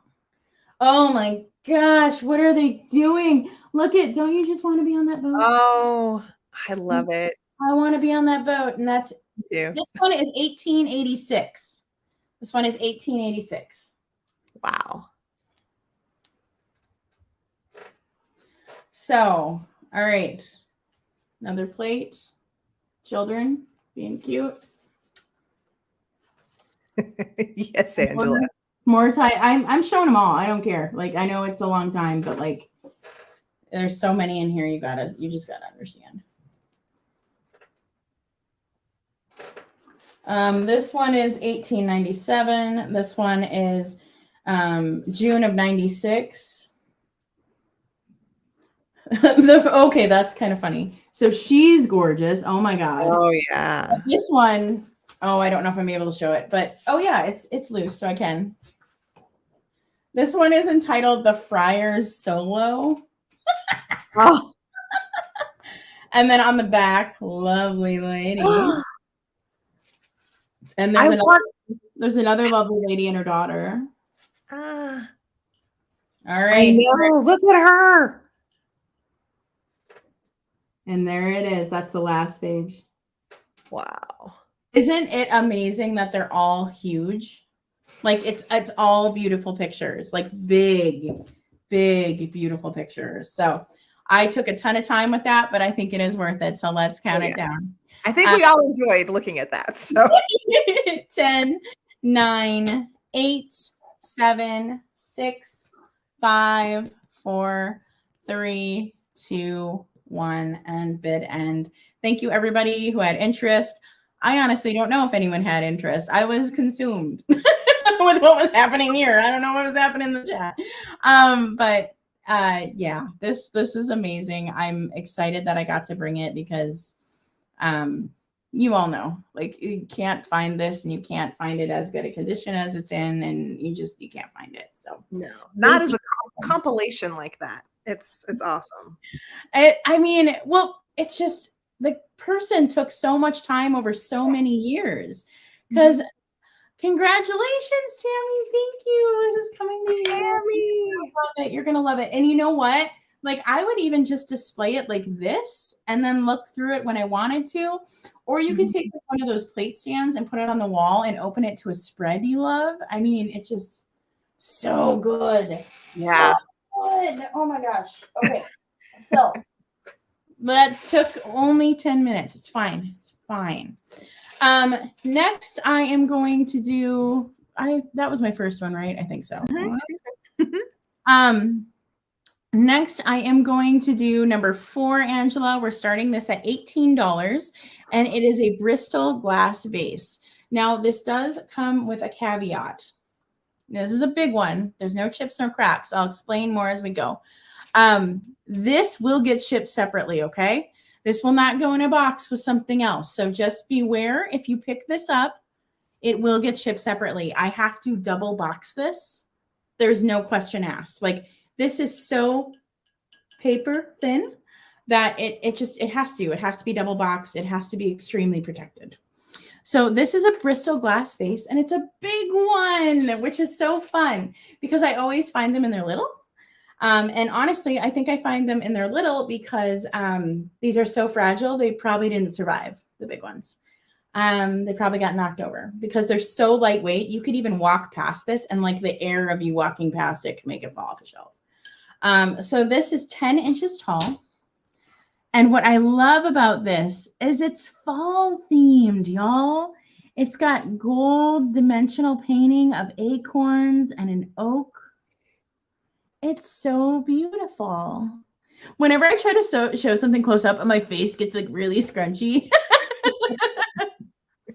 The bottom gold trim is in really good condition. No wear on that. And I love how it has kind of like a gradient going up with the brown, but just super duper beautiful painted. The top has a little bit of like kind of a flower effect. And it does have gold on the top. And there is a little wear, but it's still really good in there. And you can see how thin it is by the top. That gold line, that is how thick this whole thing is. Wow. Very, very, very precarious. So yes, this is like one of those things also that I'm like, I really want to bring something like this. Let's see. Am I seeing any interest in this one? It's truly lovely. I don't think I see any interest in this one. So we are going to pass. And thank you all because We have Jennifer. oh no, we have one. Okay, let's count down for you, my dear Jennifer. You are going to love this, and just be mindful that this will ship separately of anything else, because I am going to make sure this gets there. This honestly, this might be my most challenging item to pack ever because it is so thin, and yeah, it's gonna be great. So 10, 9, 8, 7, 6, 5, 4, 3, 2, 1, and bid end. Thank you for your interest. Oh, and I see you too, Val. Thank you for your interest. Whoever gets this, y'all are gonna you're gonna love it. It is amazing. It is huge. You don't see the Bristol vases this big. And I genuinely believe it's because they break. Like, because it's, Yeah. like I said, you can walk by this on a shelf and like the wind of you walking by will knock it over. It's so lightweight. It's scary. All right. Thank you, thank you, thank you. Val M. Oh, I see. Again, another piece that goes far away from me so I don't touch it at all. All right. But she's a survivor and in impeccable condition. Your turn, my dear. Okay. So, Angela, this is starting at $20. And this is something I didn't show at the preview because I am replacing another lot. The books, if any of you were here for the books, the 2-book choice, I removed that from the catalog today. And if you were here for that, just email me about them and I'll give you a super good deal on them. But so you haven't seen this. This is going to be a little bundle, and it's starting with a really wonderfully mini Victorian Art Nouveau little jewelry casket. And it has this one, the paint is in really good shape. I do love her little legs. The jewelry caskets that have that sweeping up legs, I do think gives them a really wonderful little display ability. And this one does have some nice velvet in there. I am not positive that is its original lining. I think this velvet could possibly, I don't know, it's tough because it is faded, but I'm thinking that could possibly be replaced velvet. Did I say this was starting at 20? Yeah. Okay, so what I found to go in this is very cool. It is a locket, a large locket, and it is monogrammed. And I always have a hard time, but it looks like E something C, EAC maybe. But it is a really nice size, and I didn't measure it. This I found yesterday. This is brand new, this little locket. I said, well, I'm gonna switch out the books and bring this to all of you. And I have to show you the back.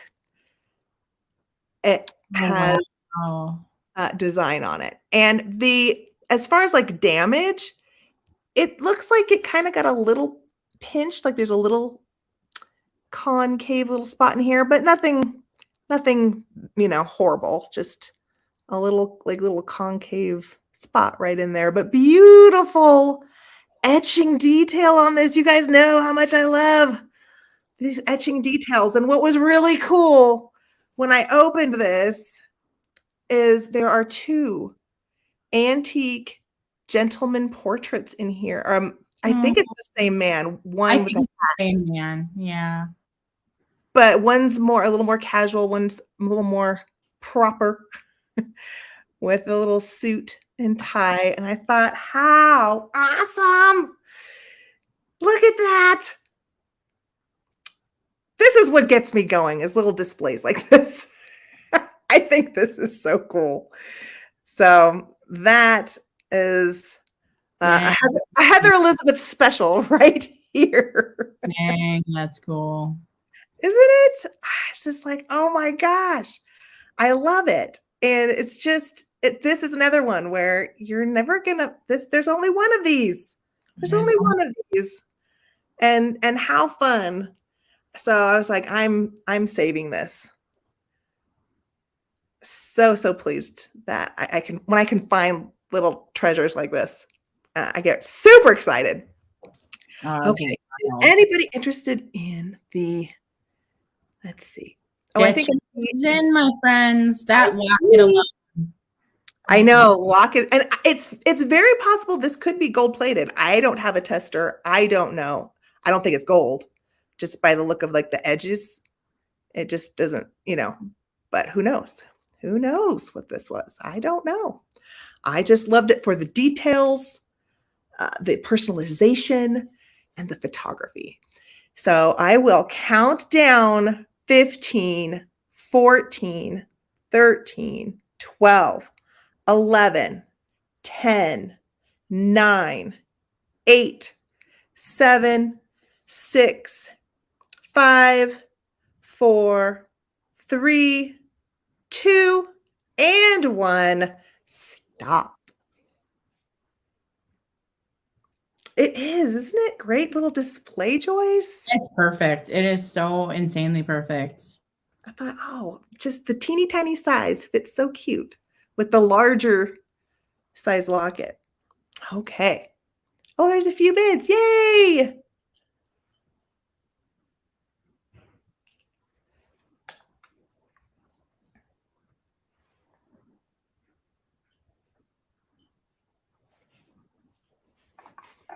Betty. Congratulations, Betty. I'm so glad you all like that. Thanks, everyone, for your interest on that one. Okay. So next, I'm going to go ahead and do my other piece of art. And it is, now this is another, like with Catherine's vase, this is going to ship separately. Unless you got like the photographs or something. This, just with the glass, I feel like it would be best served packed on its own. And this is a 1920s Art Deco lithograph. It is French. It is signed by the artist, and the artist's name is Cote. And this starts at $30, Angela. I'm late on these starts. I forget. So this is titled Daisy, and it is on there. I'm in front of the window for my light, but there you go. You can kind of see in pencil where it says Daisy. And then right there, it's Cote with the accent over the E. This is so good. I can't even. Very much in the style of Ickert. I thought that's what this was when I first looked at it. This was in someone else's antique collection at an estate sale. And she is just so nicely done. I'm going to try to get close so you can see her face. Very sweet and romantic, very soft. So much like an Eckert style, a palette, all of it. And this is another one of those examples of like the matting is extra special because someone had to do all of that by hand, all of that extra design work on the mat. So really, really fun. Another one where very unique, so I really thought I wanted to bring special things to all of you. And I picked a lot of the Art Deco treasures that I have found on my excursions at sales and wanted to offer them to all of you today. And if you're a reseller, this is another one. Just saying that this is so everything in my body to not bid on this. This is so amazing. This is 14 and a half wide by 12 is the dimensions on this wonderful piece of art here. Very romantic, very 1920s. So I do see Jennifer is in. So now you guys, if you are thinking about it and hemming and hawing, I'm going to start counting down. Oh, I hear little Miss. She needs her mama. Okay, so 15, 14, 13, 12, 11, 10, 9, 8, 7, 6, 5, 4, 3, 2, 1. Bid end. Okay, that might have been the deal of the sale. That was amazing. Oh my God, that was so good. That was so good. Okay. I promise you all no cats have been harmed in making of this live sale. I see Cat Jennifer. Yes. Right there. Thank you, Jennifer. I hope you love her. Oh my God, Jennifer. I'm so glad. I sort of hate you, but I'm so glad. So amazing. Oh man. That was one of those things where I just was like, I need a proxy bid. No, you don't. I need a proxy bid. No, you don't. Resist. So this piece is number 6, Angela, and we're going to start this at $28. And this is kind of an amalgamation as well. It's something that came out of my own brain, and I'm very excited about it. So this piece, and also just, like when there's like coincidences in the world. So this is a gorgeous, gorgeous glass plate with a cameo. And the cameo is called Jenny Lind. That's who it is, okay? This has a ton of texture on it, okay? And is frosted glass. Now, I have seen this in milk glass before, but never in this frosted glass, and I still can't find the frosted glass online. And the milk glass tends to not have this reticulation in it either, but this has reticulation. So if you were to hang this, which is what I'm proposing, you could hang it through the reticulation, or you could do strips, the command strips. It also has what looks like cracking here on the back, but it's like in the glass. I don't know how else to explain it. It's not damaged, but when you see it up close, it will have what is kind of like, oh yeah, you can see it, like little cracking lines, but it's like in the process of making it. Like it's just fine. And it does have a little bit of a flea bite right here, but it's on the back. So, but insane amount of texture here, okay? Just insane amount. And I had to laugh because the crazy lamp lady just found Really? milk glass Jenny Lind pieces, and she was like, I've never seen these before in my life. And I was like, oh my gosh, that's what this There is. it is. Wow. So I thought it was really funny that she just found it, and she's like, I've never seen that before. Now, here's the dream. The dream is that you would put it in this gorgeous turn of the century frame. I do not know the age of Jenny Lind.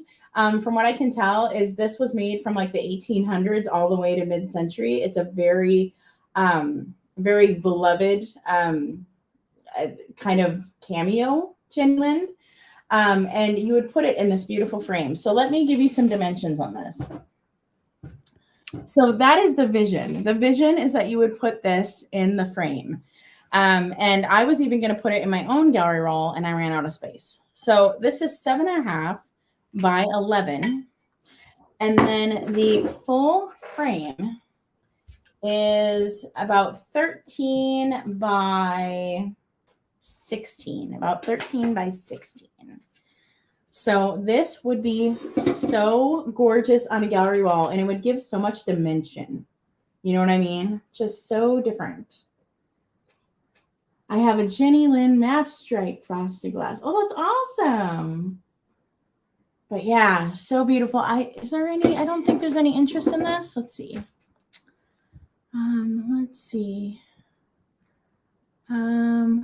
Yes, let's pass on this one. So I'm not seeing any interest in this one, but oh, so fun. So different. So different. See, I don't know, because I saw some that said they were reproduced in the mid-century. So I just don't know the age on this, unfortunately. But I don't know if maybe it was just milk glass that was reproduced in the mid-century, but I don't know. If this was something like the milk glass decanters or something, I could say 1800s. But because she seems to be reproduced a lot, I'm not sure. All right. And then my next piece, we're going to do some more glass. And this is going to be a glowy choice, okay? So we are going to do a choice of 3. They are all pieces that glow. It's number 11, Angela, and we're going to start with this custard glass lot. And it's going to be choice. Choice, you're bidding on choice, starting at 16. So I have 3 pieces of Victorian custard glass, and we'll go through each one, okay? And just so that we're clear, Victorian custard glass is uranium. It does glow, okay? None of these pieces have chips or cracks. There isn't even flea bites that I can see on them, but let's go through each one. So here is the first choice, and it is a beautiful little bud vase, and it is one of those souvenir pieces. I love this one. So fun. So this is Hillsdale, Wisconsin. That is all hand painted on. It has gold paint on the rim that's kind of worn off, but for its age, we understand that. It measures just about 6 inches tall. Okay. So these souvenir pieces, I can't typically bring them for sale. It's not possible. Especially what they go for around here. So beautiful bright uranium piece, okay? No chips, no cracks, but definitely typical wear on the gold. Really beautiful shape on that one. The next piece is a berry bowl, okay? Very small berry bowl. No chips, no cracks. Really fun, like EAPG on that outside with the pressed glass design. And then inside it also has some hand painting. Now the hand painting is a little more worn on this one, but like, you know, people put stuff in this, so I get it. The gold is a little worn too, so really fun piece. I'm guessing there was probably a set. Super duper glowy uranium berry bowl. I was using this as a riser, so I had it flipped up, and then I had the vase stood on it, so that's how I used this. This measures 1.5 inches tall by 4.5 inches across, and it is marked on the inside. You won't be able to see it. You just won't. I think it is Cavs Toll, KAVSTOL. So it is marked on the inside, but just a really, really striking piece. Really fun. And then the last piece is a piece of Northwood, and it is a goblet. No chips or cracks, but it's just got that very like classic, like grape. It's just a very classic Northwood thing. Like when you see this, people are like, oh, that's Northwood. Like it just, they did this look with the brown in the engraved lines. Like that was just Northwood's thing. Again, super glowy, super duper glowy, super glowy. This goblet measures 6 inches tall again and 3 inches across. So that is all of them, y'all. I don't even think there's any interest. I don't think. I know Angela's interested. She's like, oh, goblet. I don't think there's any interest in this. Let's see. Oh, I see one. I see one. Okay, we're going to count this down for you because, yep, let's count this down for you. 10, 9, 8, 7, 6, 5, 4, 3, 2, 1, and bid ends. Let's get those to you, Christy. What you want the vase? All right. The vase is yours. That's awesome, Christy. It's a really cool piece. It is. Really cool. I mean, look at the shape on that. And the thing. Look at that. And of course, the glow. We all know our girl loves the glowy things. Ah, so much glow. I wanted that so bad. I'm so glad. I'm so glad. And then is that my two? That is my two. So you are coming up, my dear. Okay. I'm typing in something just in case someone wants to look up in the chat how to spell one of the makers of one of the pieces that I'm offering. So this is a choice, Angela, starting at $15. And it's going to be a choice between two little porcelain items. One of them is an Art Deco half doll. This one, wonderful outfit. I always love these poses, but I really love that she has the floppy hat. And the other choice is this Bonzo dog figurine. And Bonzo was a super famous cartoon dog character created in the 1920s. I put down who created it. George Study in 1922. And this particular, there's a lot of figurines that you will find, especially like salt and pepper shakers made in Japan. But this one is made by a German porcelain company called Pfeffer Gotha. And I put it in the chat in case you wanted to look it up. And these Pfeffer Gotha figurines have a little hole in the tail, and you can put different things in there. But I'm going to be giving you a shorter antique hat pin with a little glass swirly design on one end. And I thought, just in case, I just thought together they also made a cute pair, but I would go ahead and do it separately. But their bows practically match in that kind of a deep orange color. And here, I'll show you the hallmark. This one does not have a hallmark, but I will just so you can see that it's legit. You might not be able to see it, but that's the Pfeffer Gotha little hallmark on the bottom. Okay, so we've got our 1920s Bonzo and adorable half doll. She's from my personal collection too. So I'm giving y'all all of my Art Deco half dolls. I don't know if you know this. I'm like, well, I guess I can keep, the 18th century style ones with the wigs. I'm offering up all my Art Deco ones, you guys. So, and look at the painting on her. She's just great. I love it. Wonderfully done. And I see some bids, so I'm going to start counting down. 15, 14, 13, 12, 11, 10, 9, 8, 7, 6, 5, 4, 3, 2, 1. And stop.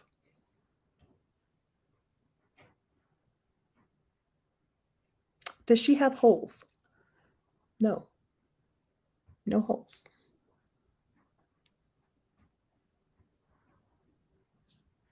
She's so pretty. Yeah. So pretty.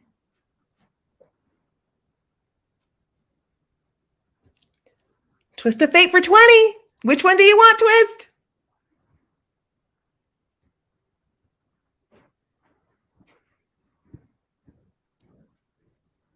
Girl, dog. This is when you learn how bad the lag is. You know what I mean?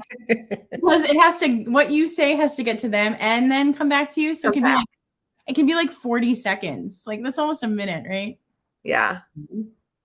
It's all right. Well, I can just watch the chat and Twist, you can tell me which one you want.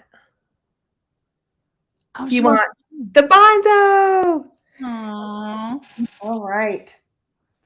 Okay. Bonzo.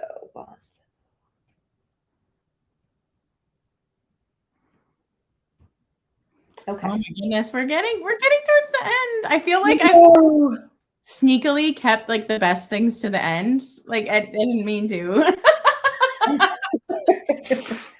Okay, so I think I'm gonna do my other jewelry casket. And then Diane Designs wants the doll. Oh, I didn't even realize there was 2 people. Okay. Yep, and so she's gonna be at 15.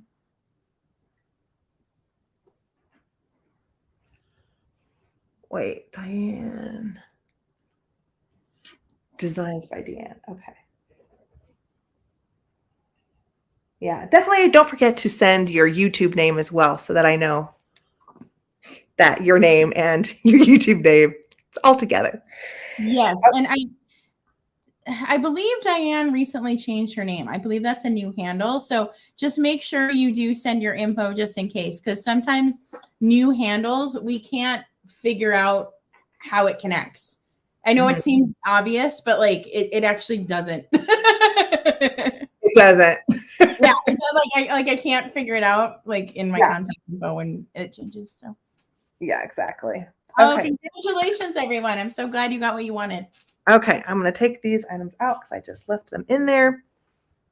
What'd I just do with my lid? My gosh. Heather, if your head wasn't attached. Okay, maybe I will just skip that because I can't find my lid. I just took it off. Oh, there it is. Okay. So this was starting at 20. Yes, this is starting as 20. So we're starting with another jewelry casket, different style, but again, also Victorian Art Nouveau. And it is the kind that has the glass on the bottom with the metal lid on the top. And it does have wear. That one is so fabulous. Look at that huge swoop. Yeah, I love these designs, and I'm only willing to part with this because I recently acquired so many. I have a little hoard now.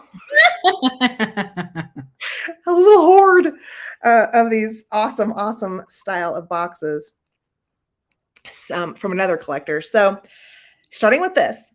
And now this is a lot, my friends. This is a lot. Yeah. So I am also including this beautiful brass stamping, I guess we're going to call it. This one, I don't know her age. She's lightweight, but a lovely Art Nouveau face. And Katherine had the perfect idea of turning it into a brooch, or, I'm sure you could put it on a box, maybe if you had like a wood box and put it on as like a center medallion or something like that. But I am putting it in here as a little display item. And the last part of the bundle is a wonderfully shabby, let me get 2 hands here, antique. Now she's antique. Little teeny tiny mini beaded purse. And you can see obviously wear on this piece. If you saw in the preview, the back here doesn't have the rest of the coverage. So it has some wear, but that's part of it. What I like about it, I kind of like that little shabby she look on her. And the kiss lock does still open. And we'll just. It's so good. I know. Look at the teeny tiny detail. I mean, just the purse is worth this. This is amazing. And this lot is so amazing. Yeah, I love this one. Oh my God. Look at the little fringe. I know. So, and I just thought how cute with the little bag and the little stamping. And then if you had just the lid right next to it or behind it, however you'd want to do it. How cute and romantic and brocante. Right, Karina? I don't know if you're still here, but this is brocante written all over it. I don't even know what that word means. I thought it was a type of wine. It means some kind of decor. Brocante means decor. No, brocante is the name for flea market in France. Oh my God. I totally thought that was a type of wine. Isn't there a type of wine? No. Brocante wine or something? No. I had no idea. I had no concept. I thought that was a type of wine. No, it's and bergamot. That's wine too, right? That's the ingredient for tea. Bergamot is the citrus that is used to flavor tea and perfume. Here, you guys, I totally thought the name of your show was the types of wine you liked. Oh. I had no concept. No, the name of our show is, it's basically like saying tea in flea markets. So, I thought it was alcohol and alcohol.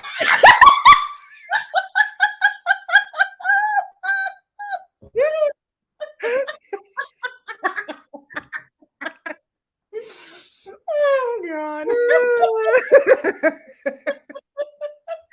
Angela, this is what you and I get for having such a crazy name for our chat show. But I thought it made perfect sense because you guys were always like showcasing what you were drinking, and I was like, oh no, they love these two types of wine. Like I thought it. Never mind. Well, we started always having tea, but then sometimes you just feel like a little drink, especially Angela, because Angela is always making these wonderful cocktail concoctions. So it's morphed into we just share whatever we're drinking. But the idea was we're sitting down having tea and talking about antiques. You know what I mean? Like that was the idea. Oh yeah, twist of fate. There is a type of grape that sounds like that. You're not. No, I forget what it's, but it's used here in North America because it's a very like hardy grape. Nope, you're right. You're right. There's a grape that sounds like that. I know there were bids, and I totally threw us off track. I don't know where they are, but I'm going to go ahead. I'll just start counting down. 15, 14, 13, 12, 11, 10, 9, 8, 7, 6, 5, 4, 3, 2, 1, and bid end. That was an amazing lot. Sorry to tangent us on that for no reason. I think that's funny though. Booze and booze. But I was like, oh no, it's just like the type of drinks they like. I get it. Like it's I get the name. I didn't get it at all. Oh. Way over the head. It just like very entertaining. Oh, so good. So good. Okay. I realized I feel like I just saved stuff for the end and I didn't realize I did that. So this next one is going to be choice. And let's see, she got who won, right? Yay! Diane! Awesome. That's such a good lot. Thank you, Diane. And thank you everyone who bid. So this next is going to be choice number 2. And this is a jewelry lot choice. And I'm going to show you each lot. It's starting at $15. It's going to be Victorian pins, like actual pins, brooches, or a choice of hat pins. But the hat pins have varying age. The hat pins are not necessarily Victorian. So what I'm giving you is kind of like instant collection. Like you can either have an instant collection of little Victorian pins or an instant collection of hat pins. So if you picked up one of Heather's half dolls, you have things to put on them. So this is for choice, okay? So the first choice is going to be a lot of hat pins, okay? So you have this little one here, this bigger one with the glass, and the longest hat pin here measures 7 inches. So this is the longest one at 7 inches. And here's the top. It's got little gemstones and a leaf. I do think this one is more newer, like 20s, 30s. And then we got these ones, and these would like really go on a hat. Like I could see like the hat in between these two because it has the screw-on piece, you know what I mean? And it would stick out both ends with the beautiful pieces. And then this one too, same kind of thing happening. So this is choice 1, okay? So you would get an instant collection of hat pins for choice 1, okay? And then choice 2, this is the one that makes me drool. So these are Victorian pins. So this is a Victorian bar pin. Oh, it's not in the light good. There we go, there we go, there we go. And you can see the stones are different colors. I like it. There are no stones missing, and on the back, I can tell that it's older. It does measure 2.5 inches, and this is the biggest piece, okay? This Victorian set is tiny, okay? So here's another bar pin, and it's slightly shorter than this one, and it's plain. It's just like a gold tone, okay? There's another one, so you got 2. And then you got an itty-bitty little cabochon that looks like glass. I believe it to be glass, but it's itty-bitty-bitty, okay? So teeny tiny. So we got little pieces. That is for sure Victorian too by the back. And then you thought it couldn't get more itty bitty. It gets more itty bitty. Tiny, tiny Victorian piece. Tiny. Oh gosh, is it not going to show? There we go. See how it's decorated? It's beautifully decorated, but it's itty bitty. It's an itty bitty. And then you have a Victorian sash clip, belt clip. Also pretty small. Yeah, it's beautiful. So this you would put like on a belt or a sash. You could also use it as a slider on a velvet necklace. You could use it as a slider and create kind of like a Y necklace thing happening. No stones are missing. Yeah. And then the last piece is another little slider clip. This isn't actually a brooch. It's a clip. It does open up, and it's got a little bit of engravings on it. So your choice is hat pins or Victorian little broochy thingies. I don't even know if there's any interest in this now that I've been babbling and babbling. So, oh, good. I'm glad. Let's count this down for you. I feel like this sale has been going quite a while. So thank you, thank you, everyone, for being here. I appreciate it. It's a long sale. So 10, 9, 8, 7, 6, 5, 4, 3, 2, 1, and bid end. And I just think these would be so great on one of your half dolls. You know, you instantly have a collection of the pins that can go on it, or you know, pieces that can stick off of it. So I just love that these have the older C class. The pins stick out. We have some late bids coming in. Oh, we got late bids. Oh, late bids. Angela will tell me how that went. Thank you for your interest, everyone. This was a really fun one to curate. I was actually terrified I would not be able to find hat pins to offer up because they're expensive. You know, they're very expensive. So I wanted to bring hat pins for this sale. So I was very excited I was able to do that. First choice goes to Shauna. So just let us know which of the lots you'd like, or both. Just say hat pins or Victorian pins. Sorry, it's kind of confusing that they're both pins of some sort, but okay. I think I'm going to save the really big one to the end.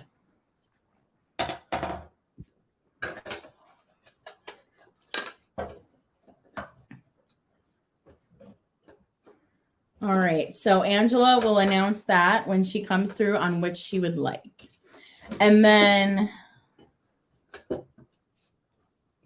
hat pins, perfect. And then the next choice is Joanne for 16 if you would like the Victorian brooches.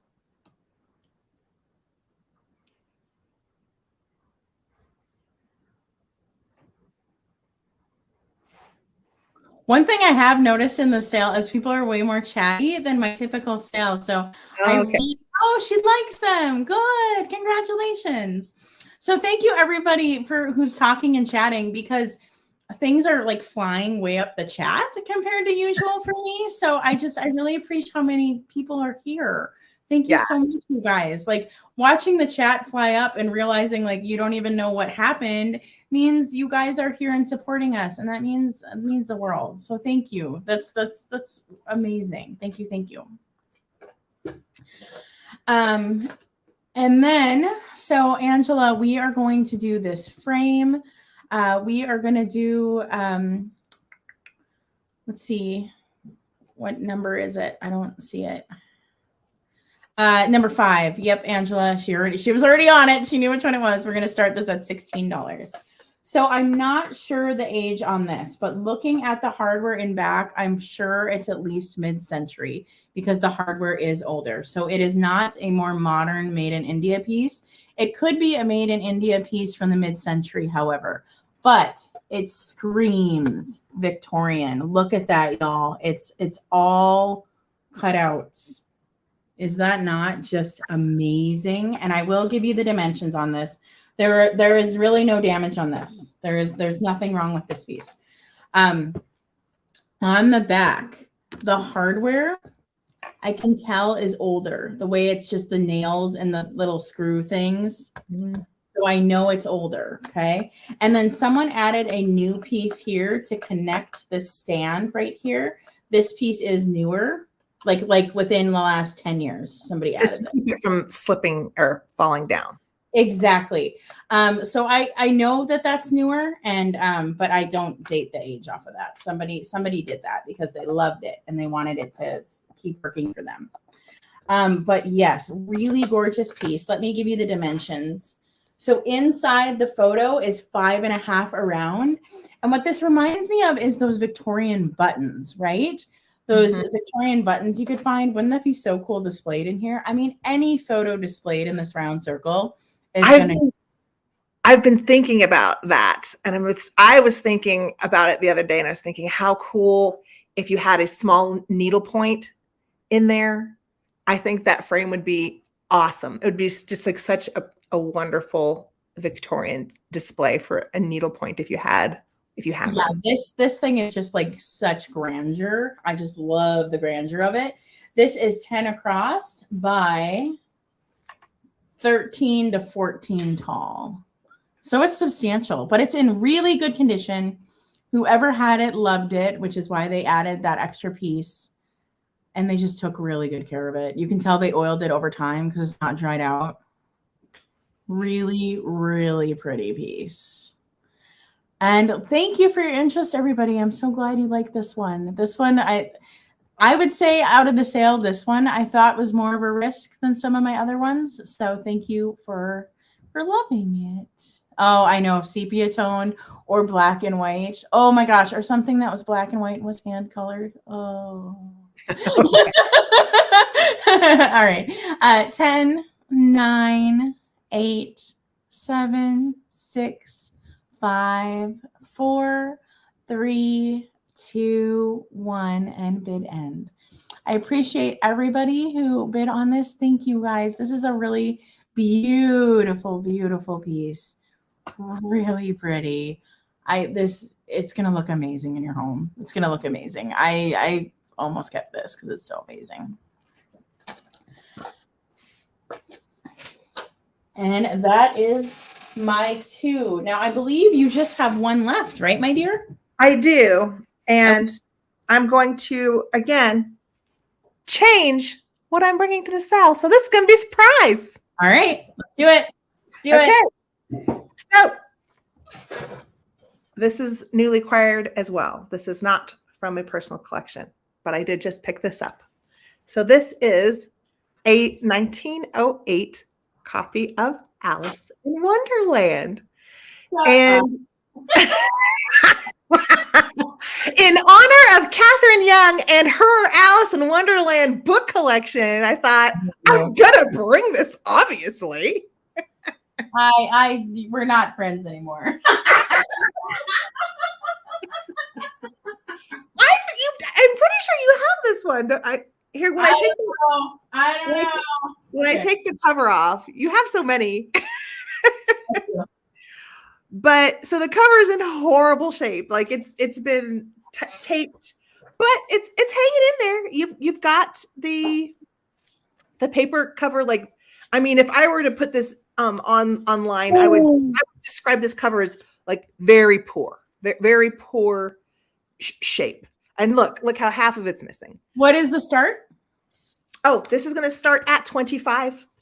Oh God. Okay. I love it.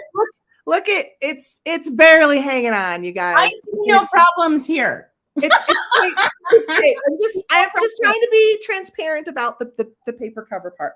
But this is what the book looks like. Oh, it's beautiful. Nice red color. Somewhere I'm gonna try to go through. And please, y'all, buy this for yourselves. Please don't like go for it. It's gorgeous. Please. I love it. I want somebody to have it, please. Okay. All kidding aside, like I'm not trying to like buy it for me. No, like please, it's beautiful. Please buy it. All right. Just want to give you a good look at. Oh, and it does have the original owner's name in script on the interior. I love that. Yes, really cute. Now, and I'll show you the copyright here. 1908. That's awesome.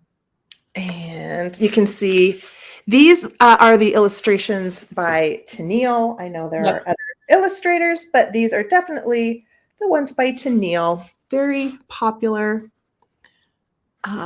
And as far as Alice in Wonderland goes, once you hit the 1930s and earlier, they are very coveted and very hard to find. It's once you hit the 30s, people are like, I want that older book, and you can't find them. They're very hard to find. So this is great.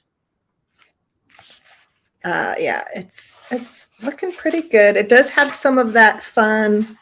I love that page. Yes, I love that play on typography there, so it has some of that playfulness.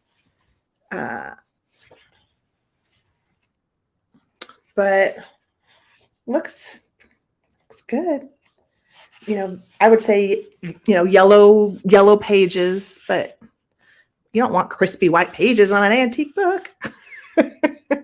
I don't know. I don't mind the, slightly yellow. Oh, let's look at the back cover because there's some, wear here on the back. Let's just double check, see if there's any interesting markings. I'm not seeing it. It's looking pretty clean, you guys. So Alice in Wonderland, 1908. I'm going to try to put this back on because I'm hoping it'll stay intact here. I'm trying to be gentle. It's weak. This cover is weak. All right. Got it back on. All right. I do like the printing on this. It's interesting that the paper cover for the book is not John Tennille. No, it isn't. It's very interesting, I thought. So I'm going to start counting down for all of the Alice in Wonderland lovers and collectors. 15, 14, 13, 12, 11, 10, 9, 8, 7, 6, 5, 4, 3, 2, and 1. Bid end. Thank you, Angela. That was amazing. Oh, Heather, that was gorgeous. I love that book. I had to just go plug my phone in. It's about to die. Oh.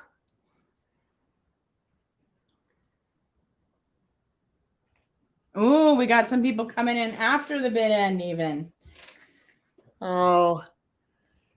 That's gambling when you come in that way. Yep, I know. I used to always say on Ariana's sale, I'm like, bid before the countdown. And then I would like wait. I'd be like 1, 2. Like I would wait and sit and count before even putting it in, you know, and people would be like, "You're Oh, doing too fast." And I'm like, "I don't know." Hmm. well, congratulations, cheesecake. Congratulations. Oh my God, that's so good. That's so good. Okay. All right. All right. Oh, we're almost at the end. Oh my goodness. Okay. Woo! So I have 2 more items because I don't know how to count. And there will be a giveaway at the very end, and the giveaway will be open to anyone. Okay. So please hang out to the end. It's free shipping. It's going to be a fun little mishmash of items. They're all antique and Victorian, and I think you'll like them. So the giveaway is at the end. So Angela, let's do the last choice that is left. We are going to do some ormolu jewelry caskets. We're going to do them for $16. This is choice. Now, this is one of those items where it is a tribute to Victorian, okay? These are definitely mid-century items. They are not Victorian, okay? But they have the Victorian look. I love ormolu. I love that Hollywood Regency. I just think it's like so decadent and so like it's such a good mix of feminine and masculine. And these both have that yellow, that traditional yellow kind of velvety lined interior in excellent shape. Both of these are in excellent shape. And one is like a quadrangle and one is a heart, okay? Really, really pretty. I'll give you the measurements on these, but they're both in good condition. So the quadrangle has a little bit of scuffing on top, but I just honestly, I kind of need to clean that up. I just haven't. It measures 4.5 inches across by 5 by about 3.5 tall. And let me show you all of it. It's got the cute little legs. Cute little, you can see all of it. It's got the beveled glass. The hinges look good. Yeah, there's something about Hollywood Regency. It's so decadent and it's almost masculine, even though it's so feminine. I don't know. There's something really neat about it. And then the heart is a little bit heavier than the quadrangle, even though it is a bit smaller. So this is 5 across by 4, and it's about 3 inches tall. Hi, Kim. Oh, shoot. That's my doorbell. I'll be right back, y'all. Okay. Sorry. I don't know what it is. I gotta go. All right.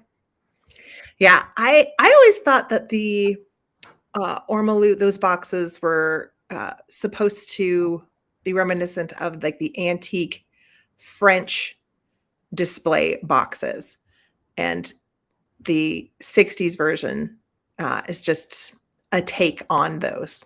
Hey, y'all, look what came. Katie from Vintage and Vinyl. You want a good shipper? This is a good shipper. Look how great she did with that. So I got a package from Katie. All right. Okay, so let's count it down. I don't even know if there's any interest in these at this point. 10, 9. No, there's a lot of interest. 8, 7, 6, 5, 4, 3, 2, 1.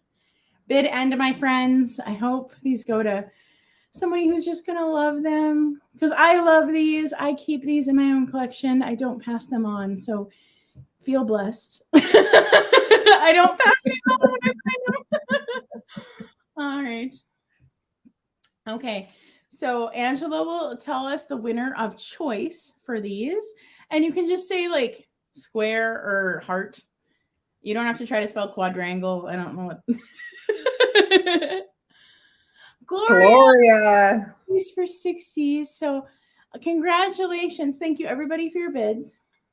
I got slightly distracted, but you know, there's porch pirates and there is, we're actually in the middle of a blizzard right now. So like if somebody rings my doorbell with a package, I'm going to go. So you can do one, you can do both, you can pick what shape, doesn't matter. It's up to you, my dear. Oh, it's Kim. Hi, Kim. I think I missed saying hello. And hey, Lynn, hi. Hi. Thank you so much, everyone. So yeah, we got heart and we have, you can just say square. Let's see. Heart. All right. And then Angela will put up who gets the next choice for the square one. This is a really, really fun shape, especially for a brooch. Really fun shape for a brooch and a necklace. The way you can put like the center of the necklace in there and wrap it around. Yes, thank you. Oh, I'm glad that worked out. Yay. Okay, so this is my last item, and this is my crazy item. And then we will do a giveaway after this, and it'll be a fun little giveaway open to anyone. So please stick around. This is my last item, Angela. I believe it's going to start at 38. And this is crazy, y'all. This is going to take forever to pack.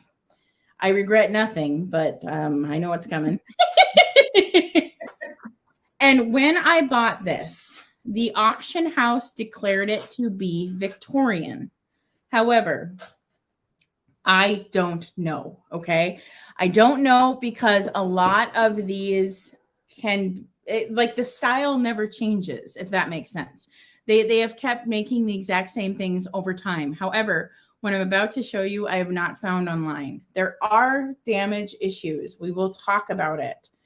But it is a Venetian art glass flowers candelabra, okay?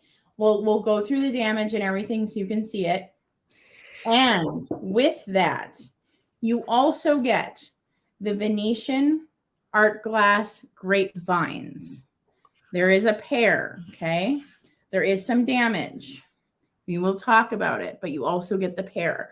So if you had this displayed, you're going to have the grapevines and you're going to set them next to your candelabra. And it's going to be the level of extra of your dreams because this is extra and this is fun. This was so dirty that I thought the glass was yellow, but it was not. The glass was clear. So I've never even seen another reseller attempt to sell these just because they are so expensive. These Venetian art glass flowers are wildly expensive. So let's go through it. So this grapevine does have some damage. So it looks like it's missing a leaf right here and the final curly Q at the tip I have, but it is no longer attached. I do think you could glue that on. I do think you could fix that, but you will get it in the box, but that is the damage on this one. So this piece is off. Honestly, you don't have to add it back on, but I think you could. And it is missing a leaf right there. Now, the next grapevine looks pretty darn good. However, I do have 2 little leaves that have fallen off. Again, I think you could absolutely fix that. The leaf fell off right here. Whoops, right here and right here. Have them. But I mean, just could that be any more delicate? Also, this is an item that will ship alone. So just fair warning, this is not going in a box with anything else. This is the one that has the most damage, but honestly, it's also like still magnificent. So as you can see, there are stems here that don't have flowers or leaves. So there's 1, 2, 3, 4, 5, 6, 7, 8, 9. I think 9 stems that don't have leaves. And what I would do, if I'm keeping this, I would cut them off. Because if you don't see these stems, you don't know anything's missing, if that makes sense, okay? The spirals are intact on top, and in theory, you put a candle in there, but good God, do not do that. Like, I feel like you're just asking for things to break if you do. Now, there is one of these is damaged. However, these flowers are in really good condition, but one is damaged. Let's see. Let's see. Oh, nope, nope. Okay, so here is the damage on the flower. On this one, do you see that? Mm-hmm. See that leaf? It is broke. Mm-hmm. And there's another one. Hold on. This one has a broken leaf on the inside, right there. It's oh God, that's gonna be so hard to show. It's an inside layer, but it is broke. It is actually broke, but it's on the inside layer, so you just don't see it.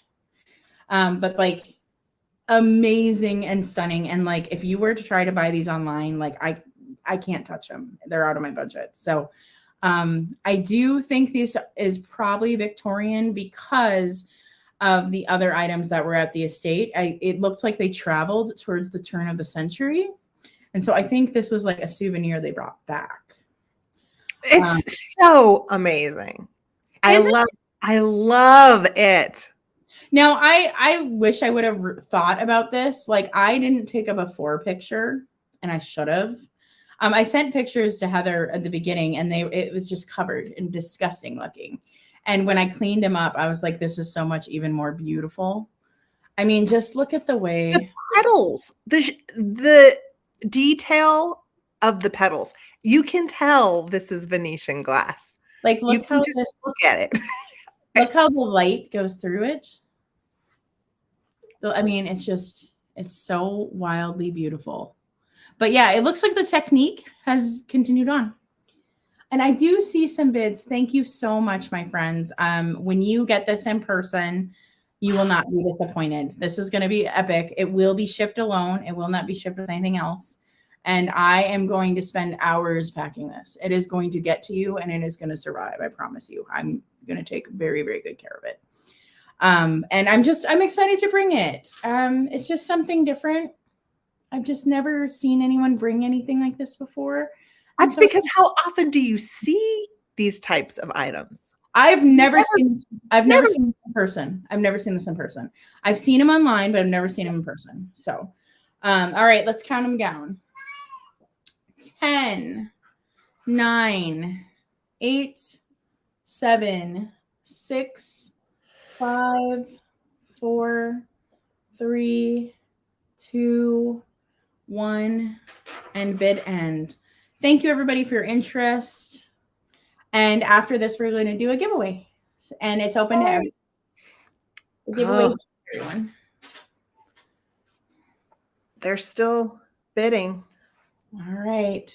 Oh, what do we got?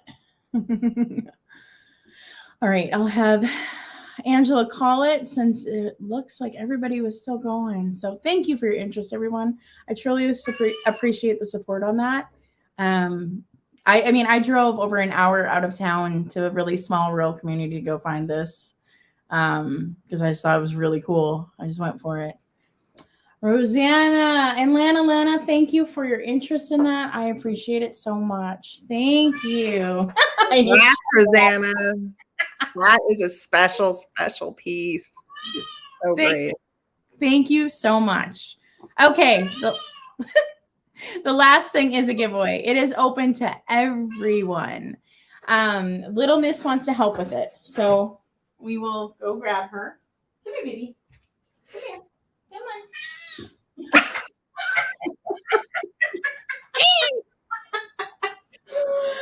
Oh, Lord. Do you see what I have to put up with? Do you see it?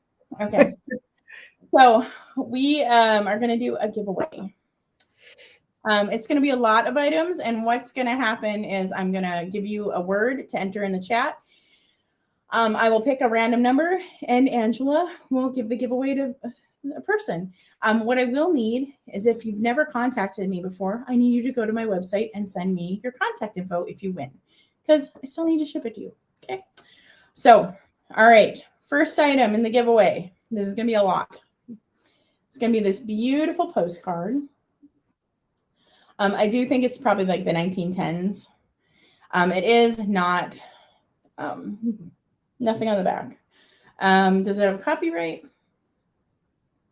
No.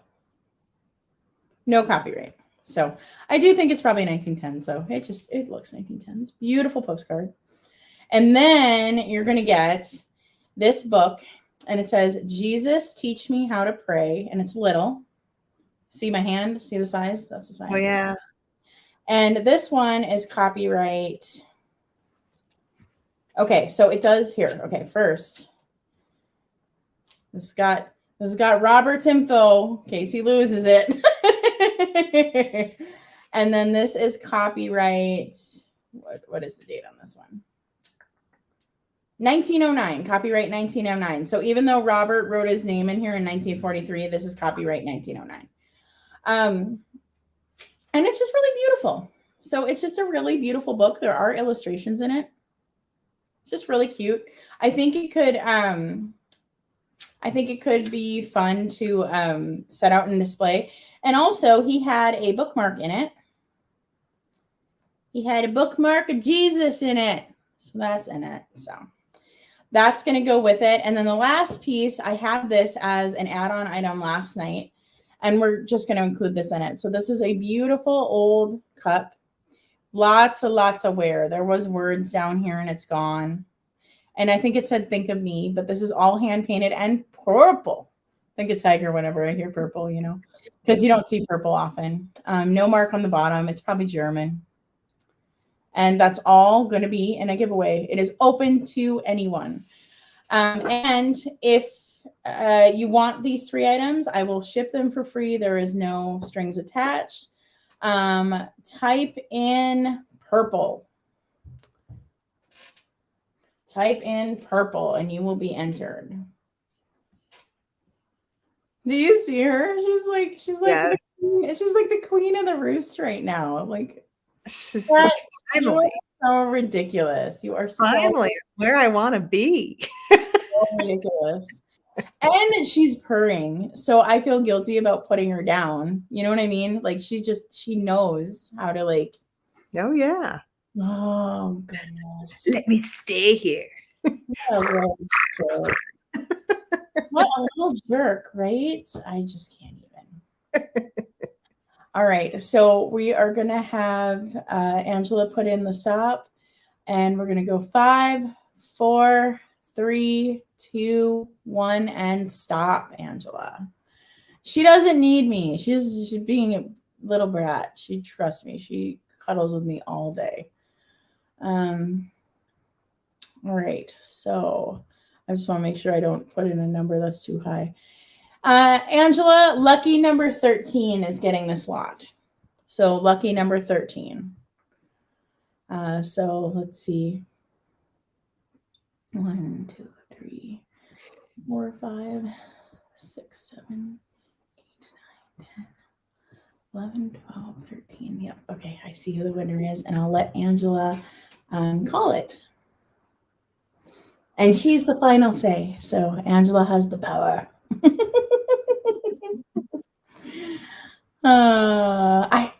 I don't need her right now. I actually need both hands.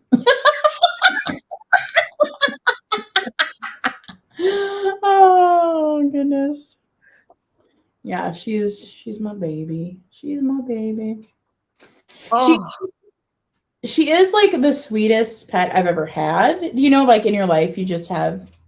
Yes, that's what I saw. Larry Riley, congratulations. Yay, Larry! This is coming to you, this little cute little lot. If I don't have your info, please go to my website and send it. I just don't remember. I know you from the chats, my friend. So yeah.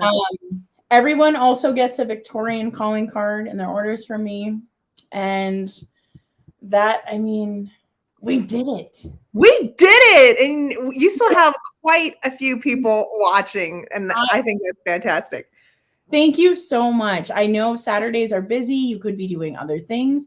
This sale got long. Heather, you were right. Heather, you were like, it's going to be like a 3-hour sale. And I was like, no, it's going to be like 2. No, Heather was right. She called it. She's like, it's going to be 3.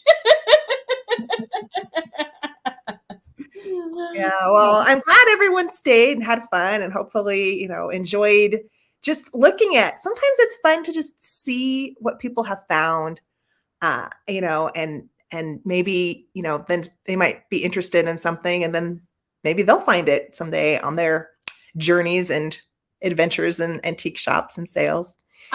honestly, I love watching YouTube for that very reason. I love to see what people find because oftentimes I'm like, I never knew that existed. Let me go Google it. And then I learn like, oh, what is kind of the going rate for things? What is it? And it helps me increase my knowledge so that I can go out and look for it. So oftentimes somebody will bring something to a sale and I'm like fiercely Googling before I bid to be like, what are they offering at? What is it actually worth? Right. And I would say that I think every reseller I have seen online always researches, and there's never price gouging. If anything, it's always undervalued.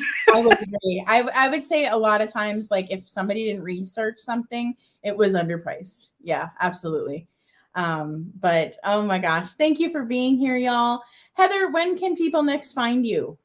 When can they next find you? Well, on my YouTube channel, Antique Agenda, I do have a new video coming out today. It's not an adventure. A lot of times I will go out to antique shops and I'll look at all the pretty things. This is just a little chat about collections again. But I do have a new video coming out today. And if you would like to visit my next sale, I'm going to be a guest on Cindy's channel, Mimi's Treasure Cottage, this Tuesday, March 14th at 6 p.m. Eastern.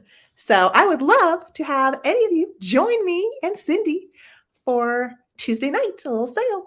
Yay! I love that. Okay. And yes, the link to Heather's channel is in the description below. If I already have your info, we're good to go. So don't worry about it. If I already have it, we're good to go. If I don't have your info though, just go to my website. There is a contact page. You can reach out via there. And then for me, where you can next find me is, oh, I don't know, my cat's in the way. So I have a video coming out featuring Daisy Jones and the Six. So you should check that out. That is coming out today. It'll be out at 5 p.m. Central Time. It'll be a premiere and we can hang out and chat. It is part of my thrift mini series devoted to Daisy Jones and the Six because I loved that book. And I'm very excited about the new mini series. So that's where you can find me next. I'm not sure if I'm doing any more sales in March, to be quite honest. We will see. Yeah, I have a lot on my plate, working full time and working at the antique shop. We're doing a pop-up in a week at the antique shop. So there's a lot. So thank you, everyone. What's one more thing I forgot? Yeah. Okay.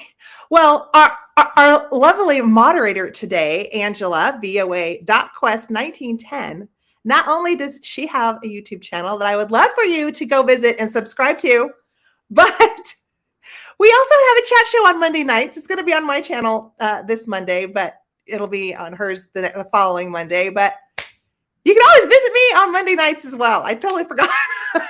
Zoom. Yes, and the show is not about wine. No, it's not about wine. It is really lovely. They do research on all kinds of things. They show you things you've never seen before. So if you like history of antique items and just kind of what we were talking about now, that show is for you. So yes, be sure.